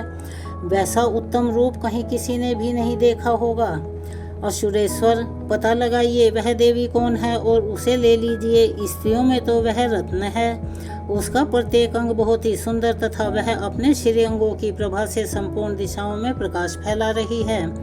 दैत्यराज, अभी वह हिमालय पर ही मौजूद है, आप उसे देख सकते हैं। प्रभु, तीनों लोकों में मणि, हाथी और घोड़े आदि जितने भी रत्न हैं वे सब इस समय आपके घर में शोभायमान हैं। हाथियों में रत्न भूत ऐरावत, यह पारिजात का वृक्ष और यह उच्च श्रवा घोड़ा, यह सब आपने इंद्र से ले लिया है। हंसों से जुता हुआ वह विमान भी आपके आंगन में शोभा पा रहा है। यह रत्न भूत अद्भुत विमान जो पहले ब्रह्मा जी के पास था, अब आपके यहाँ लाया गया है। यह महापद्म नामक निधि आप कुबेर से छीन लाए हैं। समुद्र ने भी आपको किंजलकिनी नामक माला भेंट की है जो केसर से सुशोभित है और जिसके कमल कभी कुम्भला नहीं सकते। स्वर्ण की वर्षा करने वाला वरुण का छत्र भी आपके घर में शोभा पाता है तथा यह श्रेष्ठ रथ जो पहले प्रजापति के अधिकार में था अब आपके पास मौजूद है। दैत्येश्वर, मृत्यु की उत्क्रांति नाम वाली शक्ति भी आपने छीन ली है तथा वरुण का पाश और समुद्र में होने वाले सब प्रकार के रत्न आपके भाई निशुंभ के अधिकार में हैं। अग्नि ने भी स्वतः शुद्ध किए हुए 2 वस्त्र आपकी सेवा में अर्पित किए हैं। दैत्यराज, इस प्रकार सभी रत्न आपने इकट्ठा कर लिए हैं। फिर यह जो स्त्रियों में रत्न रूपी कल्याणमयी देवी है, इसे आप क्यों नहीं अपने अधिकार में कर लेते? ऋषि कहते हैं, चंडमुंड का यह वचन सुनकर शुंभ ने महादैत्य सुग्रीव को दूत बनाकर देवी के पास भेजा और कहा, तुम मेरी आज्ञा से उसके सामने ये बातें कहना और ऐसा कहना जिससे प्रसन्न होकर वह शीघ्र ही तुम्हारे साथ यहाँ आ जाए। वह दूत पर्वत के अत्यंत रमणीय प्रदेश में जहाँ देवी थी वहाँ गया और मधुर वाणी में कोमल वचन में बोला, हे देवी, दैत्यराज शुंभ इस समय तीनों लोकों के परमेश्वर हैं। मैं उन्हीं का भेजा हुआ दूत हूँ और यहाँ तुम्हारे ही पास आया हूँ। उनकी आज्ञा सब देवता एक स्वर से मानते हैं, कोई उसका उल्लंघन करने की हिम्मत नहीं करता। वे संपूर्ण देवताओं को परास्त कर चुके हैं। उन्होंने तुम्हारे लिए जो संदेश दिया है उसे ध्यान से सुनो। संपूर्ण त्रिलोकी मेरे अधिकार में है, देवता भी मेरे आज्ञा के अधीन चलते हैं। संपूर्ण यज्ञों के भाग को मैं ही पृथक पृथक भोगता हूँ। तीनों लोकों में जितने श्रेष्ठ रत्न हैं वे ये सब मेरे अधिकार में हैं। देवता इंद्र का वाहन ऐरावत जो हाथियों में रत्न के समान है मैंने छीन लिया है। क्षीर सागर का मंथन करने से जो उच्च श्रवा नामक अश्वरत्न निकला था वह भी हमारे पास है। तुम भी हमारे पास आ जाओ क्योंकि रत्नों का उपभोग करने वाले हम ही हैं। चंचल कटाक्ष करने वाली सुंदरी, तुम मेरी या मेरे भाई महापराक्रमी निशुंभ की सेवा में आ जाओ क्योंकि तुम रत्न स्वरूपा हो। मेरे वर्णन करने से तुम्हें तुलना रहित महान ऐश्वर्य की प्राप्ति होगी। अपनी बुद्धि से यह विचार कर तुम मेरी पत्नी बन जाओ। ऋषि कहते हैं, दूत के ये कहने पर कल्याणमयी भगवती दुर्गा देवी जो इस जगत को धारण करती हैं मन ही मन गंभीर भाव से मुस्कुराई और इस प्रकार बोली। माँ देवी ने कहा, दूत, तुमने सच कहा है, इसमें तनिक भी संदेह नहीं है, झूठ नहीं है। शुंभ तीनों लोकों का स्वामी है और निशुंभ भी उसी के समान महापराक्रमी है, किंतु इस विषय में मैंने जो प्रतिज्ञा कर रखी है उसे मिथ्या कैसे करूं? मैंने अपनी अल्प बुद्धि के कारण पहले से जो प्रतिज्ञा की हुई है उसे सुनो। जो मुझे संग्राम में यानी युद्ध में जीत लेगा और जो मेरे अभिमान को चूर कर देगा वह संसार में जो मेरे समान बलवान होगा वही मेरा स्वामी बनेगा। इसीलिए शुंभ अथवा महादैत्य निशुंभ स्वयं ही यहाँ पधारें और मुझे जीतकर शीघ्र ही मेना पानी ग्रहण कर लें। इसमें विलंब की भला क्या आवश्यकता है? दूत बोला, देवी, तुम घमंड से भरी हुई हो, मेरे सामने ऐसी बातें मत करो। तीनों लोकों में कौन ऐसा पुरुष है जो शुंभ निशुंभ के सामने खड़ा हो सके? देवी, अन्य दैत्यों के सामने भी सारे देवता युद्ध में नहीं ठहर पाते, फिर तुम भला अकेली स्त्री होकर कैसे ठहर सकती हो? जिन शुंभ आदि दैत्यों के सामने इंद्र आदि सभी देवता भी युद्ध में खड़े नहीं हो पाए, उनके सामने तुम स्त्री होकर कैसे जाओगी? इसलिए तुम मेरे कहने से निशुंभ के पास चली जाओ। ऐसा करने से तुम्हारे गौरव की रक्षा होगी, अन्यथा जब वे केश पकड़कर घसीटेंगे तब तुम्हें अपनी प्रतिष्ठा खोकर उनके साथ जाना पड़ेगा। अब पार्वती देवी ने कहा, तुम्हारा कहना तो ठीक है, शुंभ बलवान है और निशुंभ भी बड़ा पराक्रमी है, किंतु क्या करूं, मैंने पहले बिना सोचे समझे जो प्रतिज्ञा कर ली है, अतः अब तुम जाओ। मैंने तुमसे जो कुछ कहा है वह सब दैत्य राज से आदर पूर्वक कहना, फिर वे जो उचित समझेंगे वो करेंगे। इस प्रकार यहाँ दुर्गा सप्तशती सावर्णी मनवंतर का 5वां अध्याय यहाँ पर पूर्ण हुआ। एक बार मेरे साथ प्यार से बोलिए, दुर्गा माता की जय। अब हम दुर्गा सप्तशती का 6वां अध्याय सुनाने जा रहे हैं। धूम्रलोचन वध। माँ दुर्गा के जय ध्यानम में सर्वज्ञेश्वर भैरव के अंक में निवास करने वाली परम उत्कृष्ट पद्मावती देवी का चिंतन करता हूँ। वे नागराज के आसन पर बैठी हैं। नागों के फनों में सुशोभित होने वाली मणियों की विशाल माला से उनकी देह लता उद्भव हो रही है। सूर्य के समान उनका तेज है। 3 नेत्र उनकी शोभा बढ़ा रहे हैं। वे हाथों में माला को कपाल और कमल लिए हुए तथा उनके मस्तक में अर्धचंद्र का मुकुट सुशोभित है। ऋषि कहते हैं, देवी का यह कथन सुनकर दूत को बड़ा आश्चर्य हुआ और उसने दैत्यराज के पास जाकर सब समाचार विस्तार पूर्वक कह सुनाया। दूत के उन वचनों को सुनकर दैत्यराज कुपित हो उठा और दैत्य सेनापति धूम्रलोचन से बोला, धूम्रलोचन, तुम शीघ्र अपनी सेना साथ लेकर जाओ और उस दुष्टा के केस पकड़कर घसीटते हुए उसे बलपूर्वक यहाँ ले आओ। उसकी रक्षा करने के लिए यदि कोई दूसरा खड़ा हो तो वह देवता, यक्ष अथवा गंधर्व कोई भी क्यों न हो, उसे वहीं तुरंत मार डालना। ऋषि कहते हैं, शुंभ के इस प्रकार आज्ञा देने पर वह धूम्रलोचन दैत्य 600,000 असुरों की सेना साथ लेकर वहां से तुरंत कूच कर गया। वहां पहुंचकर उसने हिमालय पर रहने वाली देवी को देखा और ललकार कर कहा, अरे दुष्ट, तो शुंभ निशुंभ के पास चल। यदि इस समय प्रसन्नता पूर्वक मेरे स्वामी के पास नहीं चलेगी तो मैं बलपूर्वक तुझे तेरा झोंटा यानी तेरे केश पकड़कर घसीटते हुए तुझे ले चलूंगा। तब देवी बोली, तुम्हें दैत्यों के राजा ने भेजा है, तुम स्वयं ही बलवान हो और तुम्हारे साथ विशाल सेना भी है। ऐसी दशा में यदि मुझे बलपूर्वक लेकर चलोगे तो मैं तुम्हारा भला क्या कर सकती हूँ। ऋषि कहते हैं, देवी के यूं कहने पर असुर धूम्रलोचन उनकी ओर दौड़ पड़ा। तभी अंबिका ने ओम शब्द के उच्चारण मात्र से उसे भस्म कर दिया। फिर तो क्रोध में भरी हुई दैत्यों की विशाल सेना और अंबिका ने एक दूसरे पर तीखे सहायक शक्तियों का तथा फरसों की वर्षा आरंभ की। इतने में ही देवी का वाहन सिंह क्रोध में भरकर गर्जना करके गर्दन के बालों को हिलाता हुआ असुरों की सेना में कूद पड़ा। उसने कुछ दैत्यों को पंजे की मार से, कितनों को अपने जबड़े से और कितने ही महादैत्यों को पटक कर होंठ की दाढ़ों से घायल करके मार डाला। उस सिंह ने अपने नखों से कितनों के पेट फाड़ डाले और थप्पड़ मारकर कितनों के सिर धड़ से अलग कर दिए। कितनों की ही भुजाएं और मस्तक काट डाले तथा अपनी गर्दन के बाल हिलाते हुए मस्ती में उसने दूसरे दैत्यों के पेट फाड़कर उनका रक्त पी लिया। अति क्रोध में भरे हुए देवी के वाहन उस महाबली सिंह ने पल भर में ही असुरों की सारी सेना का संहार कर डाला। शुंभ ने जब ऐसा सुना कि देवी ने धूम्रलोचन असुर को मार डाला है तथा उसके सिंह ने सारी सेना का सफाया कर दिया है, तब उस दैत्य राज को बड़ा क्रोध आया। उसका होंठ कांपने लगे। अब उसने चंड और मुंड नामक 2 महादैत्यों को आज्ञा दी कि हे चंड और मुंड, तुम लोग बहुत बड़ी सेना लेकर वहां जाओ। उस देवी के झोंटे को पकड़कर यानी उसकी चोटी को पकड़कर अथवा उसके केशों को पकड़कर या उसे बांधकर शीघ्र यहाँ लेकर आओ। यदि इस प्रकार उसको लाने में कोई शंका हो तो युद्ध में सब प्रकार के अस्त्रों और शस्त्रों तथा समस्त आसुरी सेना का प्रयोग करके उसकी हत्या कर डालना। उस दुष्ट की हत्या होने तथा सिंह के भी मारे जाने पर उस अंबिका को बांधकर यहाँ ले आना।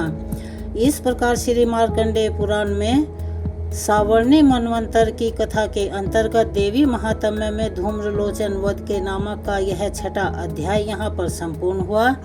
प्यार से बोलिए दुर्गा माता की जय।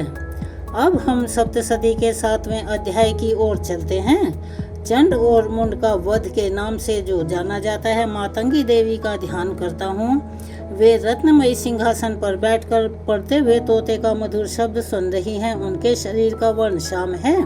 वे अपना एक पैर कमल पर रखे हुए हैं और मस्तक पर अर्धचंद्र धारण करती हैं तथा कल्लार पुष्पों की माला धारण किए वीणा बजाती हैं। उनके अंग में कसी हुई चोली शोभा पा रही है। वे लाल रंग की साड़ी पहने हाथ में शंख में पात्र लिए हुए हैं। उनके बदन पर मधु का हल्का हल्का प्रभाव जान पड़ता है और ललाट में वेदी शोभा दे रही है। ऋषि कहते हैं, उसके पश्चात शुंभ की आज्ञा पाकर वे चंडमुंड आदि दैत्य चतुरंगिनी सेना के साथ अस्त्रों शस्त्रों से सुसज्जित होकर चल दिए। फिर गिरिराज हिमालय के स्वर्णमयी ऊंचे शिखर पर पहुंचकर उन्होंने सिंह पर बैठी देवी को देखा। वो अपनी मस्ती में मंद मंद मुस्कुरा रही थी। उन्हें देखकर दैत्य लोग तत्परता से पकड़ने का प्रयत्न करने लगे। किसी ने धनुष तान लिया, किसी ने तलवार संभाली और कुछ लोग देवी के पास आकर खड़े हो गए। तब अंबिका ने उन शत्रुओं के प्रति बड़ा क्रोध किया। उस समय क्रोध के कारण उनका मुख और भी ज्यादा काला पड़ गया। ललाट और भौहें टेढ़ी हो गई। वहां से तुरंत विकराल मुख काली प्रकट हुई, जो तलवार और पाश लिए हुए थी। वे विचित्र खटवांग धारण किए और चीते के चर्म की साड़ी पहने नरमुंडों की माला से विभूषित थी। उनके शरीर का मांस सूख गया था, केवल हड्डियों का ढांचा मात्र था, जिससे वे अति भयंकर जान पड़ती थी। उनका मुख बहुत विशाल था और जीभ लपलपाने के कारण वे और भी डरावनी लगती थी। उनकी आंखें भीतर की ओर धसी हुई थी और कुछ लाल थी। वे अपनी भयंकर गर्जना से पूर्ण दिशाओं को गुंजायमान कर रही थी। बड़े बड़े दैत्यों का वध करती हुई वे कालिका देवी बड़े वेग से दैत्यों की उस सेना पर टूट पड़ी और उन सबका भक्षण करने लगी। वे पाशर्व रक्षकों, अंकुशधारी महादैत्यों, योद्धाओं और घंटे सहित कितने ही हाथियों को एक ही हाथ से पकड़कर मुख में डाल लेती थी। इसी प्रकार घोड़े, रथ और सारथी के साथ ही सैनिकों को मुख में डालकर वे उन्हें बड़े भयानक रूप से चबा डालती थी। किसी के बाल पकड़ लेती, किसी का गला दबा देती, किसी को पैरों से कुचल डालती और किसी को छाती के धक्के से गिराकर मार देती। वे असुरों के छोड़े हुए बड़े बड़े अस्त्र शस्त्र मुंह से पकड़ लेती और रोष में भरकर उनको दांतों से पीस डालती थी। काली ने बलवान एवं दुरात्मा दैत्यों की वह सारी सेना रोन डाली, खा डाली और कितनों को मार भगाया। कोई तलवार से घाट उतारे गए, कोई खटवांग से पीटे गए। कितने ही असुर दांतों के अग्रभाग से कुछ ले जाकर मृत्यु को प्राप्त हो गए। इस प्रकार देवी ने असुरों की उस सारी सेना को क्षण भर में ही मार गिराया। यह देखकर चंड और मुंड अत्यंत भयानक कालिका देवी की ओर दौड़ पड़ा तथा महादैत्य मुंड ने भी अति भयंकर बाणों की वर्षा से तथा हजारों बार चलाए हुए चक्रों से उन भयानक नेत्रों वाली देवी को आच्छादित कर दिया। अनेक चक्रों से देवी के मुख में समाते हुए ऐसे जान पड़ते थे मानो सूर्य के बहुतेरे मंडल बादलों के उदर में प्रवेश कर रहे हों। तब भयंकर गर्जना करने वाली माँ काली ने अत्यंत रोष में भरकर विकट अट्टहास किया। उस समय उनके विकराल बदन के भीतर कठिनता से देखे जा सकने वाले दांतों की प्रभा से वे अत्यंत उज्जवल दिखाई देती थी। देवी ने बहुत बड़ी तलवार हाथ में ली और हुम का उच्चारण करके चंड पर धावा बोल दिया और उसके केश पकड़कर उसी तलवार से उसका मस्तक काट डाला।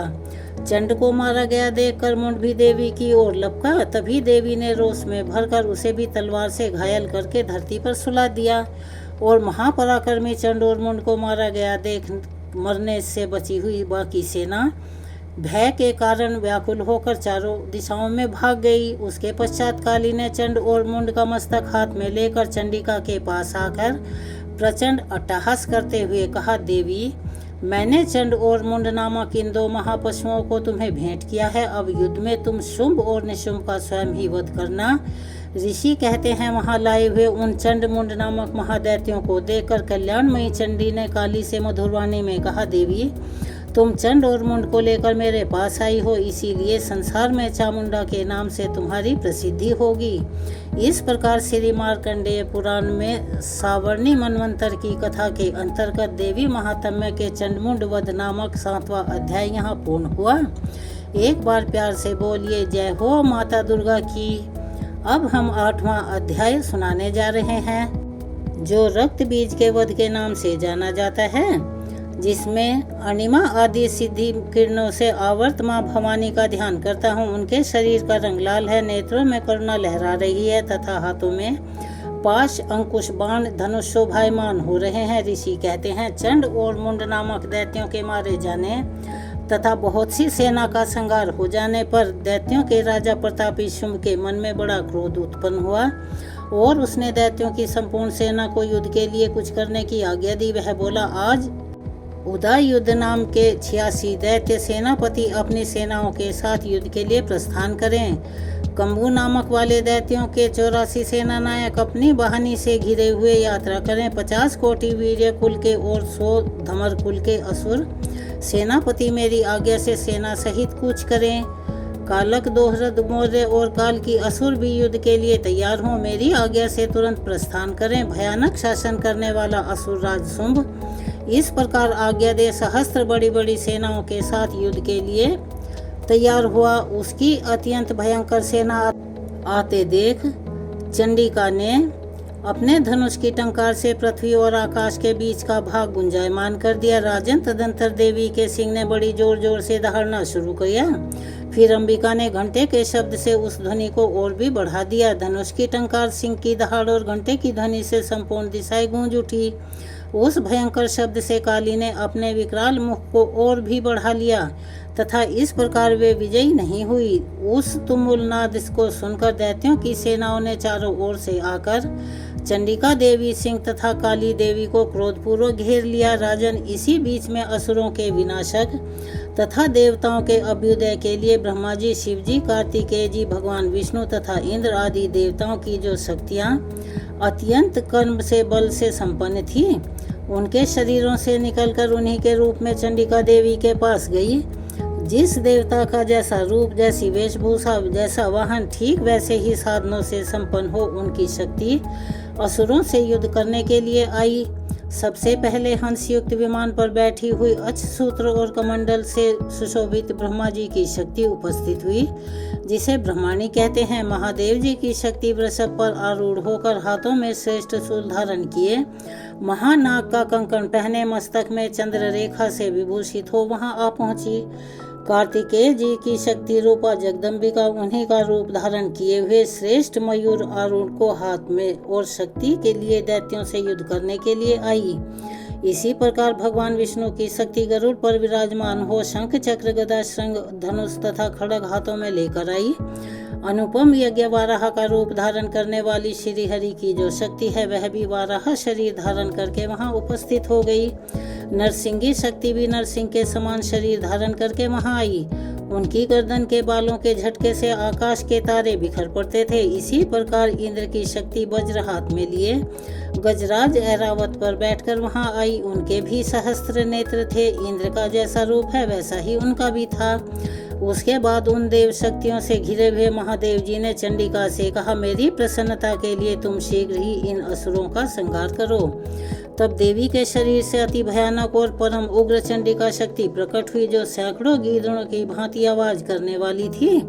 उन अपराजिता देवी ने धूमिल जटा वाले महादेव जी से कहा, भगवान आप शुंभ निशुंभ के पास दूत बनकर जाइए और उन अत्यंत घमंड के चूर में दानव शुंभ और निशुंभ दोनों से कहिए, साथ ही उनके अतिरिक्त भी जो दानव युद्ध के लिए वहां उपस्थित हों उनको भी यह संदेश दीजिए, यदि तुम जीवित रहना चाहते हो तो पाताल की ओर लौट जाओ। इंद्र को त्रिलोकी का राज्य मिल जाए और देवता यज्ञ भाग का उपभोग करें। यदि बल के घमंड में आकर तुम युद्ध की इच्छा रखते हो तो आओ, मेरे सिवाय अर्थात योगिनी या तुम्हारे कच्चे मांस से तृप्त हो, क्योंकि उस देवी ने भगवान शिव को दूत कार्य में नियुक्त किया था, इसीलिए वह शिवदूती के नाम से संसार में विख्यात हुई। वे महादैत्य भी भगवान शिव के मुख से देवी के वचन सुनकर क्रोध में भर गए और जहाँ कात्यायनी विराजमान थी उस ओर बढ़े। तदंतर वे दैत्य अमर्ष में भरकर पहले ही देवी के ऊपर और धनुष की टंकार की और उससे छोड़े हुए बड़े बड़े बाणों द्वारा दैत्यों के चलाए हुए बाण, शूल, शक्ति और फरसे को काट डाला। फिर काली उनके आगे होकर शत्रुओं को शूल के प्रहार से विदीर्ण करने लगी और खटवांग से उनका कचूमर निकालती हुई रणभूमि वे विचरने लगी। ब्रह्मांड जिस जिस ओर दौड़ती उसी उसी ओर अपने कमंडल का जल छिड़क कर शत्रुओं के ओज और पराक्रम को नष्ट कर देती। माँ महेश्वरी ने त्रिशूल से तथा माँ वैष्णवी ने चक्र से और अत्यंत क्रोध में भरी हुई कौमार्य कार्तिकेय की शक्ति ने दैत्यों का संहार शुरू किया। इंद्र शक्ति के वज्र प्रहार से विदीर्ण होकर सैकड़ों दैत्य दानव रक्त की धारा बहाते हुए पृथ्वी पर सो गए। वाराही शक्ति ने कितनों को अपनी तुतुकुड़ी दाढ़ के अग्रभाग से कितनों को छाती छेद डाली तथा कितने ही दैत्य उनके चक्र की चोट से विदीर्ण होकर गिर पड़े। माँ नारसिंगी भी दूसरे दूसरे महादैत्यों को अपने नखों से विदीर्ण करके खाती और सिंहनाद से दिशाओं एवं आकाश को गुंजायमान करती हुई युद्ध अक्षेत्र में विचरने लगी। इतने में ही असुर शिवदूती के प्रचंड अट्टहास से अत्यंत भयभीत हो पृथ्वी पर गिर पड़े। गिरने पर उन्हें शिवदूती ने उस समय अपना ग्रास बना लिया। इस प्रकार क्रोध में भरे हुए मातृगणों को नाना प्रकार के उपयोगों से बड़े बड़े असुरों का मर्दन करते देख दैत्य सैनिक भाग खड़े हुए।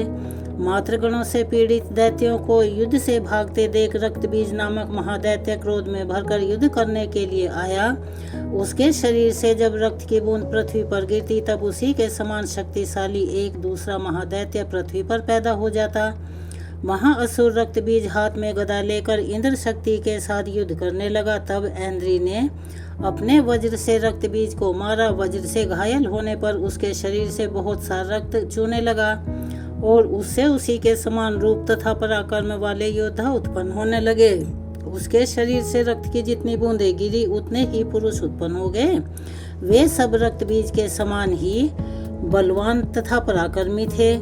वे रक्त से उत्पन्न होने वाले पुरुष भी अत्यंत भयंकर अस्त्र शस्त्रों का प्रहार करते हुए वहां मात्र गणाओं के साथ युद्ध करने लगे। पुनः वज्र के प्रहार से जब उनका मस्तक घायल हुआ तब रक्त बहने लगा और उससे हजारों पुरुष उत्पन्न हो गए। वैष्णवी ने युद्ध में रक्त बीज का चक्र का प्रहार किया। तब ऐन्द्री ने उस दैत्य सेनापति को गदा से चोट पहुंचाई। माँ वैष्णवी के चक्र से घायल होने पर उसके शरीर से जो रक्त बहा और उससे जो उसी के बराबर आकार वाले सहस्त्र महादैत्य प्रकट हुए उनके द्वारा संपूर्ण जगत व्याप्त हो गया। और कुमारी ने शक्ति से, वाराही ने खड्ग से और महेश्वरी ने त्रिशूल से महादैत्य रक्त बीज को घायल किया।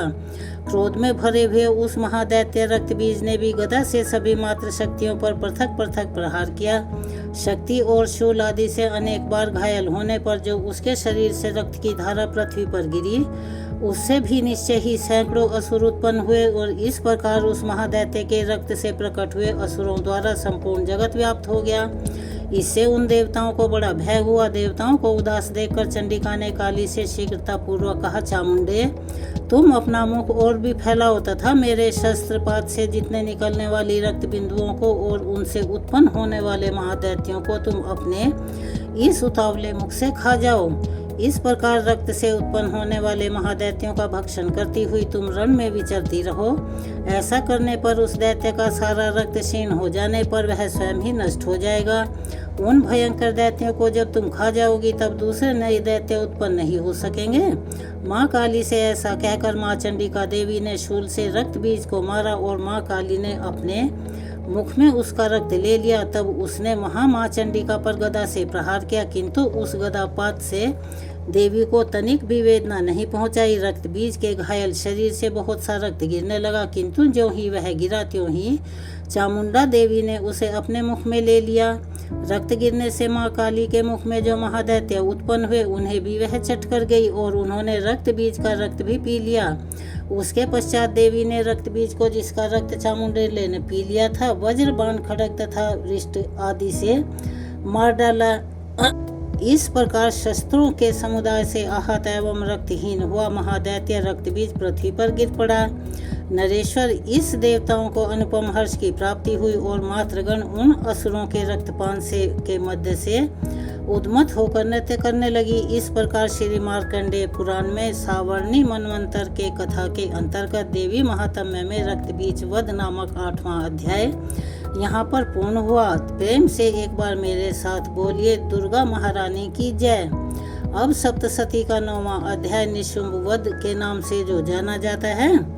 हम उसे सुनाने जा रहे हैं। अर्धनारीश्वर के श्री विग्रह की निरंतर शरण लेता हूँ। उनका वर्ण तो पुष्प के समान, स्वर्ण के समान रक्त पीत मिश्रित है। वह अपनी भुजाओं में सुंदर अक्षमाला, पाश, अंकुश और वरद मुद्रा धारण करते हैं। अर्धचंद्र उनका आभूषण है तथा वह 3 नेत्रों से सुशोभित है। राजा ने कहा, भगवान, आपने रक्त बीज के वध से संबंध रखने वाला देवी चरित्र का यह अद्भुत महात्म्य मुझे बतलाया। अब रक्त बीज के मारे जाने पर अति क्रोध में भरे हुए शुंभ और निशुंभ ने जो कर्म किया उसे भी मैं सुनना चाहता हूँ। ऋषि कहते हैं, राजन, युद्ध में रक्त बीज तथा अन्य दैत्यों के मारे जाने पर शुंभ और निशुंभ के क्रोध की कोई सीमा नहीं रही।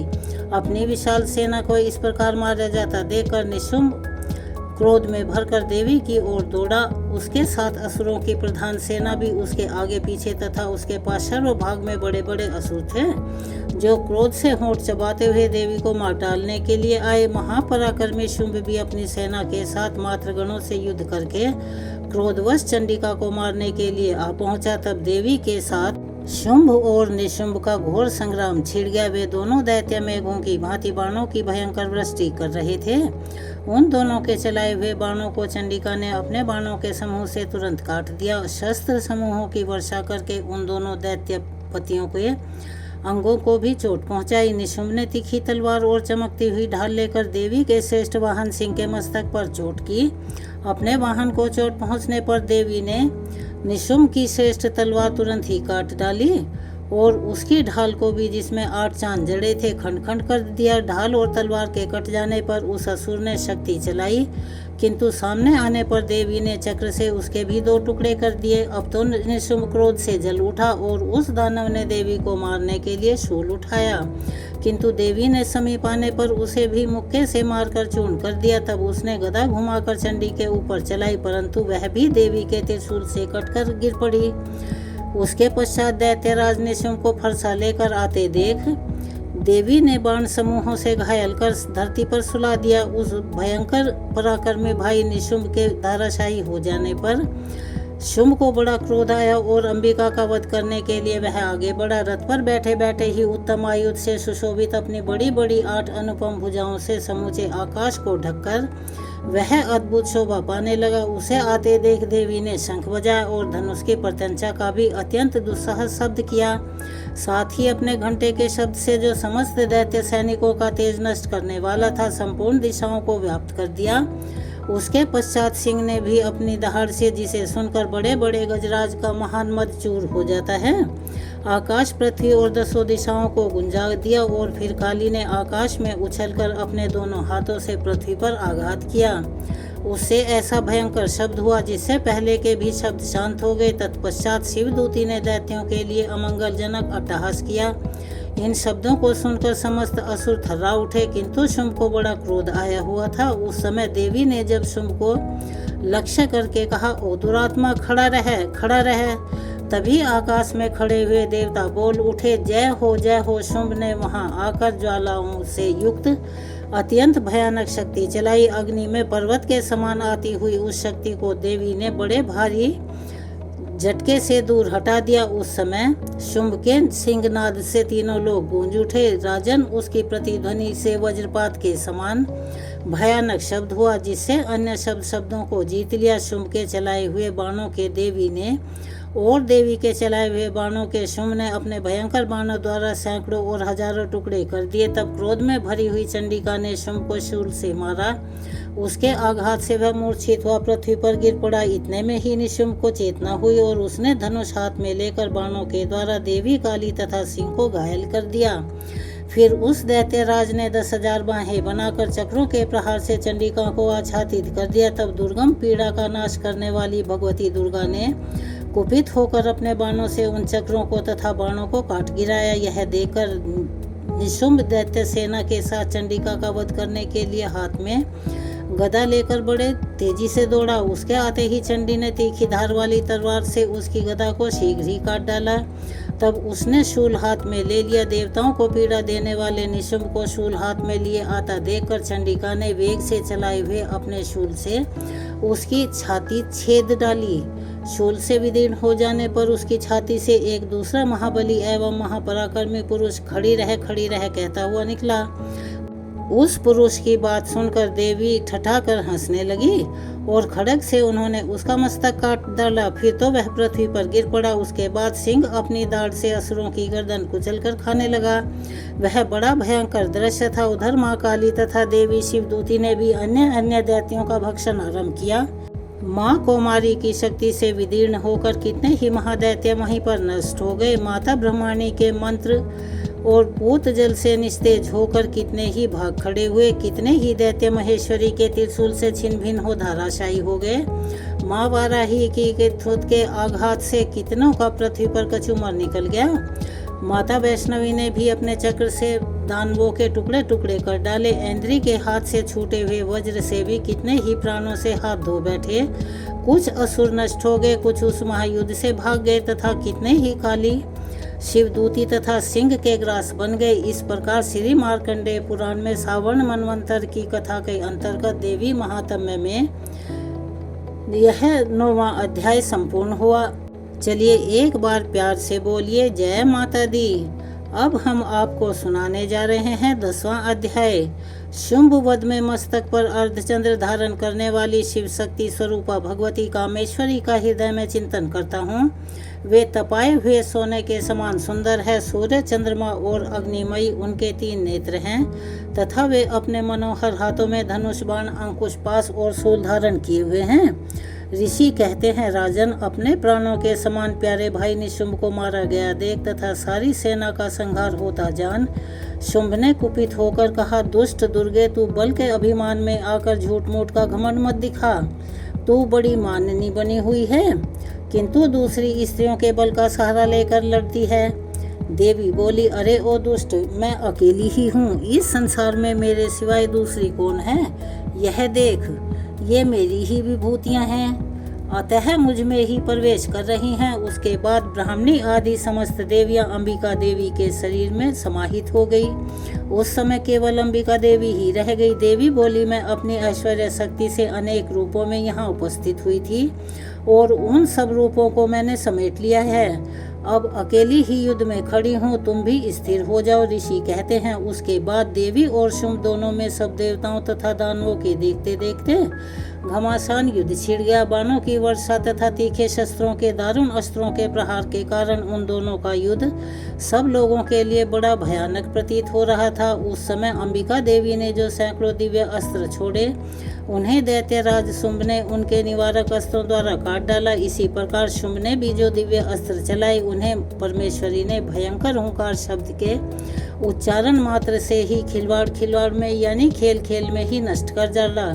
तब उस असुर ने सैकड़ों बाणों से देवी को आच्छादित कर दिया। यह देख क्रोध में भरी हुई उन देवी ने भी बाण चलाकर उसका धनुष काट दिया। धनुष कट जाने पर फिर दैत्यराज ने शक्ति हाथ में ले ली, किंतु देवी ने चक्र से उसके हाथ की शक्ति को भी काट गिराया। तत्पश्चात दैत्यों के स्वामी शुंभ ने 100 चांद वाली चमकती हुई ढाल और तलवार हाथ में ले उस समय देवी पर धावा बोल दिया। उसके आते ही चंडी ने अपने धनुष से छोड़े हुए तीखे बाणों द्वारा उसके सूर्य किरणों के समान उज्जवल ढाल और तलवार को तुरंत काट दिया। फिर उस दैत्य के घोड़े और सारथी भी मारे गए। धनुष तो पहले ही कट चुका था। अब उसने अंबिका को मारने के लिए उदित हो भयंकर मुदगर हाथ में ले लिया। उसे आते देख देवी ने अपने तीक्ष्ण बाणों से उसके मुदगर को भी काट डाला। इस पर भी वह असुर मुक्का तान कर बड़े वेग से देवी की ओर झपट पड़ा। उस दैत्यराज ने देवी को छाती में मुक्का मारा। तब उन देवी ने भी उसकी छाती में एक चांटा मार दिया। देवी का थप्पड़ खाकर दैत्यराज शुंभ पृथ्वी पर गिर पड़ा, किंतु पुनः सहसा पूर्ववत उठकर खड़ा हो गया। फिर वह उछला और देवी को ऊपर ले जाकर आकाश में खड़ा हो गया। तब चंडिका आकाश में भी बिना किसी आधार के ही शुंभ के साथ युद्ध करने लगी। उस समय दैत्य और चंडिका माता आकाश में एक दूसरे से लड़ने लगे। उनका वह युद्ध पहले सिद्ध और मुनियों को विस्मय में डालने वाला हुआ। फिर अंबिका ने शुंभ के साथ बहुत देर तक युद्ध करने के बाद उसे उठाकर घुमाया और पृथ्वी पर दे मारा। अब उसके पृथ्वी पर पटके जाने पर पृथ्वी पर आने के बाद वह दुष्ट आत्मा दैत्य पुनः चंडिका का वध करने के लिए उनकी ओर बड़े वेग से दौड़ा। तब समस्त दैत्यों के राजा शुंभ को अपनी ओर आते देख देवी ने त्रिशूल से उसकी छाती छेद कर उसे पृथ्वी पर गिरा दिया। देवी के शूल के धार से घायल होने पर उसके प्राण पखेरु ही उड़ गए और वह समुद्रों, द्वीपों तथा पर्वतों सहित समूची पृथ्वी को कपाता हुआ भूमि पर गिर पड़ा। उसके बाद उस दुरात्मा के मारे जाने पर संपूर्ण जगत प्रसन्न एवं पूर्ण स्वस्थ हो गया तथा आकाश स्वच्छ दिखाई देने लगा। पहले जो उत्पाद सूचक मेघ और उल्कापात होते थे वे सब शांत हो गए तथा उस दैत्य के मारे जाने पर नदियां भी ठीक मार्ग में बहने लगी। उस समय शुंभ की मृत्यु के बाद संपूर्ण देवताओं का हृदय हर्ष से भर गया और गंधर्व गण मधुर गीत गाने लगे। दूसरे गंधर्व बाजे बजाने लगे और अप्सराएं नृत्य करने लगी। पवित्र मंद वायु बहने लगी। सूर्य की प्रभा भी और अधिक उज्जवल हो गई। अग्नि शामक हो उठी तथा संपूर्ण दिशाओं के भयंकर शब्द शांत हो गए। इस प्रकार श्री मार्कंडेय पुराण सावर्णी मनवंतर की कथा के अंतर्गत देवी महात्म्य में शुंभवध नामक 10वां अध्याय यहाँ पर पूर्ण हुआ। एक बार मेरे साथ प्यार से बोलिए जय माता दी। अब हम आपको सुनाने जा रहे हैं दुर्गा सप्तशती का 11वां अध्याय। मैं भुवनेश्वरी देवी का ध्यान करता हूँ। उनके श्री अंगों की आभा प्रभात काल के सूर्य के समान है और मस्तक पर चंद्रमा का मुकुट है। वे उभरे हुए स्तनों और 3 नेत्रों से युक्त हैं। उनके मुख पर मुस्कान की छटा छाई रहती है। उनके हाथों में वरद अंकुश पाश एवं अभय मुद्रा शोभा पाते हैं। ऋषि कहते हैं देवी के द्वारा महादैत्यपति शुंभ के मारे जाने पर इंद्र आदि देवता अग्नि को आगे करके उनका कात्यायनी देवी की स्तुति करने लगे। उस समय अभीष्ट की प्राप्ति होने से उनके मुख कमल दमक रहे थे। उनके प्रकाश से दिशाएं भी जगमगा रही थी। देवता बोले शरणागत की पीड़ा दूर करने वाली देवी हम पर प्रसन्न होइए, हम पर प्रसन्न होइए। संपूर्ण जगत की माता प्रसन्न होइए। विश्वेश्वरी विश्व की रक्षा कीजिए। देवी आप ही चराचर जगत की अधीश्वरी हैं। आप इस जगत का एकमात्र आधार हैं क्योंकि पृथ्वी रूप में आपकी ही स्थिति है। हे देवी आपका पराक्रम अवर्णनीय है। आप ही जल रूप में स्थित होकर संपूर्ण जगत को तृप्त करती हैं। आप अनंत बल संपन्न वैष्णवी शक्ति हैं। इस विश्व की कारण भूता परा माया है। देवी आपने इस समस्त जगत को मोहित कर रखा है। आप ही प्रसन्न होने पर इस पृथ्वी को मोक्ष की प्राप्ति करवाती हैं। हे देवी संपूर्ण विद्याएं आपके ही भिन्न भिन्न स्वरूप हैं। जगत में जितनी स्त्रियां हैं वे सब आपकी ही मूर्तियां हैं। जगदम्बा एकमात्र आपने ही विश्व को व्याप्त कर रखा है। आपकी स्तुति क्या हो सकती है। आप तो स्तवन करने योग्य पदार्थों से भी परे एवं परावाणी हैं।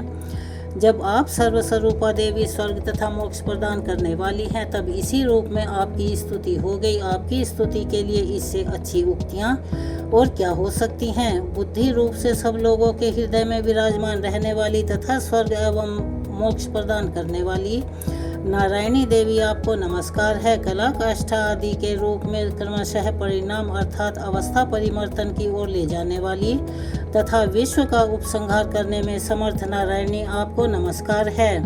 हे नारायणी आप सब प्रकार का मंगल प्रदान करने वाली मंगलमयी कल्याण देने वाली शिवा हैं। सब पुरुषार्थों को सिद्ध करने वाली शरणागत वत्सला 3 नेत्रों वाली एवं गौरी हैं। आपको नमस्कार है। आप सृष्टि पालन और संहार की शक्ति भूता सनातनी देवी तथा सब गुणों का आधार सर्व नारायणी हैं। आप ब्रह्माणी का रूप धारण करके हंसों से जुटे हुए विमान पर बैठती हैं तथा कुश मिश्रित जल छिड़कती हैं। आपको नमस्कार है। हे महेश्वरी रूप से त्रिशूल चंद्रमा एवं सर्प को धारण करने वाली तथा महान विश्व की पीठ पर बैठने वाली नारायणी देवी आपको नमस्कार है।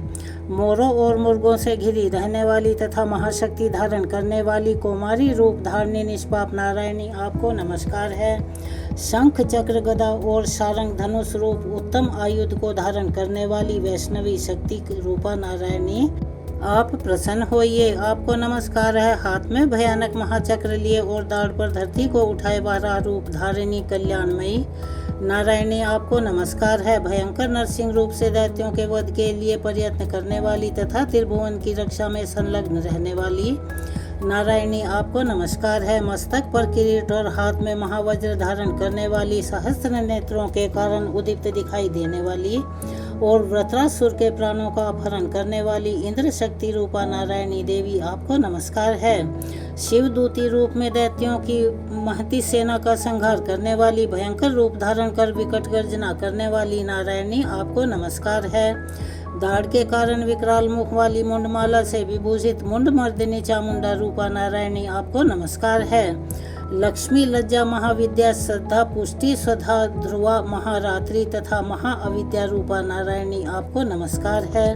मेधा, सरस्वती, वरा अर्थात श्रेष्ठा, भूति अर्थात ऐश्वर्य रूपा, भावी अर्थात भूरे रंग की अथवा पार्वती, तामसी अर्थात महाकाली, यता अर्थात संयम परायण तथा ईशा अर्थात सबकी अधीश्वरी रूपिणी नारायणी आपको नमस्कार है। सर्वस्वरूपा, सर्वेश्वरी तथा सब प्रकार की शक्तियों से संपन्न दिव्य रूपा दुर्गे देवी, सब भयों से हमारी रक्षा कीजिए आपको नमस्कार है। माँ कात्यायनी, यह तीन लोचन से विभोजित आपका सौम्य मुख सब प्रकार के भयों से हमारी रक्षा करे आपको नमस्कार है। माँ भद्रकाली, ज्वालाओं के कारण विकराल प्रतीत होने वाला अति भयंकर और समस्त असुरों का संहार करने वाला आपका त्रिशूल भय से हमें बचाए आपको नमस्कार है। हे देवी, जो अपनी ध्वनि से संपूर्ण जगत को व्याप्त करके दैत्यों के तेज को नष्ट किए देता है, वह आपका घंटा हम लोगों के पापों से उसी प्रकार रक्षा करे जैसे माता अपने पुत्रों की बुरे कर्मों से रक्षा करती है।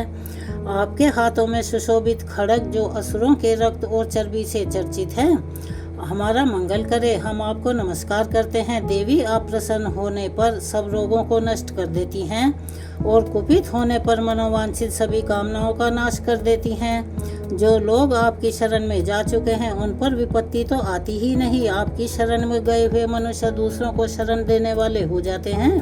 हे देवी अंबिके, आपने अपने स्वरूप को अनेक भागों में विभक्त करके नाना प्रकार के रूपों से जो इस समय इस धर्मद्रोही महादैत्यों का संहार किया है, वह सब दूसरी कौन कर सकती हैं। विद्याओं में ज्ञान को प्रकाशित करने वाले शास्त्रों में तथा आदि वाक्यों में अर्थात वेदों में आपके सिवाय और किसका वर्णन है, तथा आपको छोड़कर दूसरी कौन ऐसी शक्ति है जो इस विश्व को अज्ञानमय घोर अंधकार से परिपूर्ण ममता रूपी गड्ढे में निरंतर भटका रही है, जहाँ राक्षस भयंकर विष वाले सर्प, जहाँ शत्रु, जहाँ लुटेरों की सेना और जहाँ दावानल हो वहाँ तथा समुद्र के बीच में भी साथ रहकर आप विश्व की रक्षा करती हैं।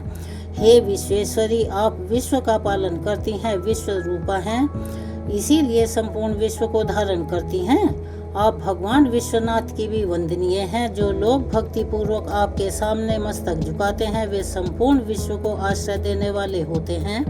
हे देवी, आप प्रसन्न होइए। जैसे इस समय असुरों का वध करके आपने शीघ्र ही हमारी रक्षा की है, उसी प्रकार सदा हमें शत्रुओं के भय से बचाइए। संपूर्ण जगत का पाप नष्ट कर दीजिए और उत्पात एवं पापों के फल स्वरूप प्राप्त होने वाली महामारी आदि बड़े बड़े उपद्रव को शीघ्र दूर कीजिए। संपूर्ण विश्व की पीड़ा को दूर करने वाली देवी, हम आपके चरणों पर पड़े हुए हैं, हम पर प्रसन्न होइए। त्रिलोक वासियों की पूजनीय परमेश्वरी, सब लोगों को वरदान दीजिए। देवी बोली, देवताओं में वर देने को तैयार हूँ, तुम्हारे मन में जिसकी इच्छा हो वह वर मांग लो। संसार के लिए उस उपकार वर को मैं अवश्य दूंगी। देवता बोले, सर्वेश्वरी, आप इसी प्रकार तीनों लोकों की समस्त बाधाओं को शांत कीजिए और हमारे शत्रुओं का नाश करती रहिए। देवी बोली, देवताओं, वैवस्वत मनवंतर के 28वें युग में शुंभ और निशुंभ नाम के 2 अन्य महादैत्य उत्पन्न होंगे। तब मैं नंदगोप के घर में उनकी पत्नी यशोदा के गर्भ से अवतीर्ण होकर विंध्याचल में जाकर रहूंगी और उक्त दोनों असुरों का नाश करूंगी। फिर अत्यंत भयंकर रूप से पृथ्वी पर अवतार लेकर मैं विप्रचित नाम वाले दानवों का वध करूंगी। उन भयंकर महादैत्यों को भक्षण करते समय मेरे दांत अनार के फूल की भांति लाल हो जाएंगे।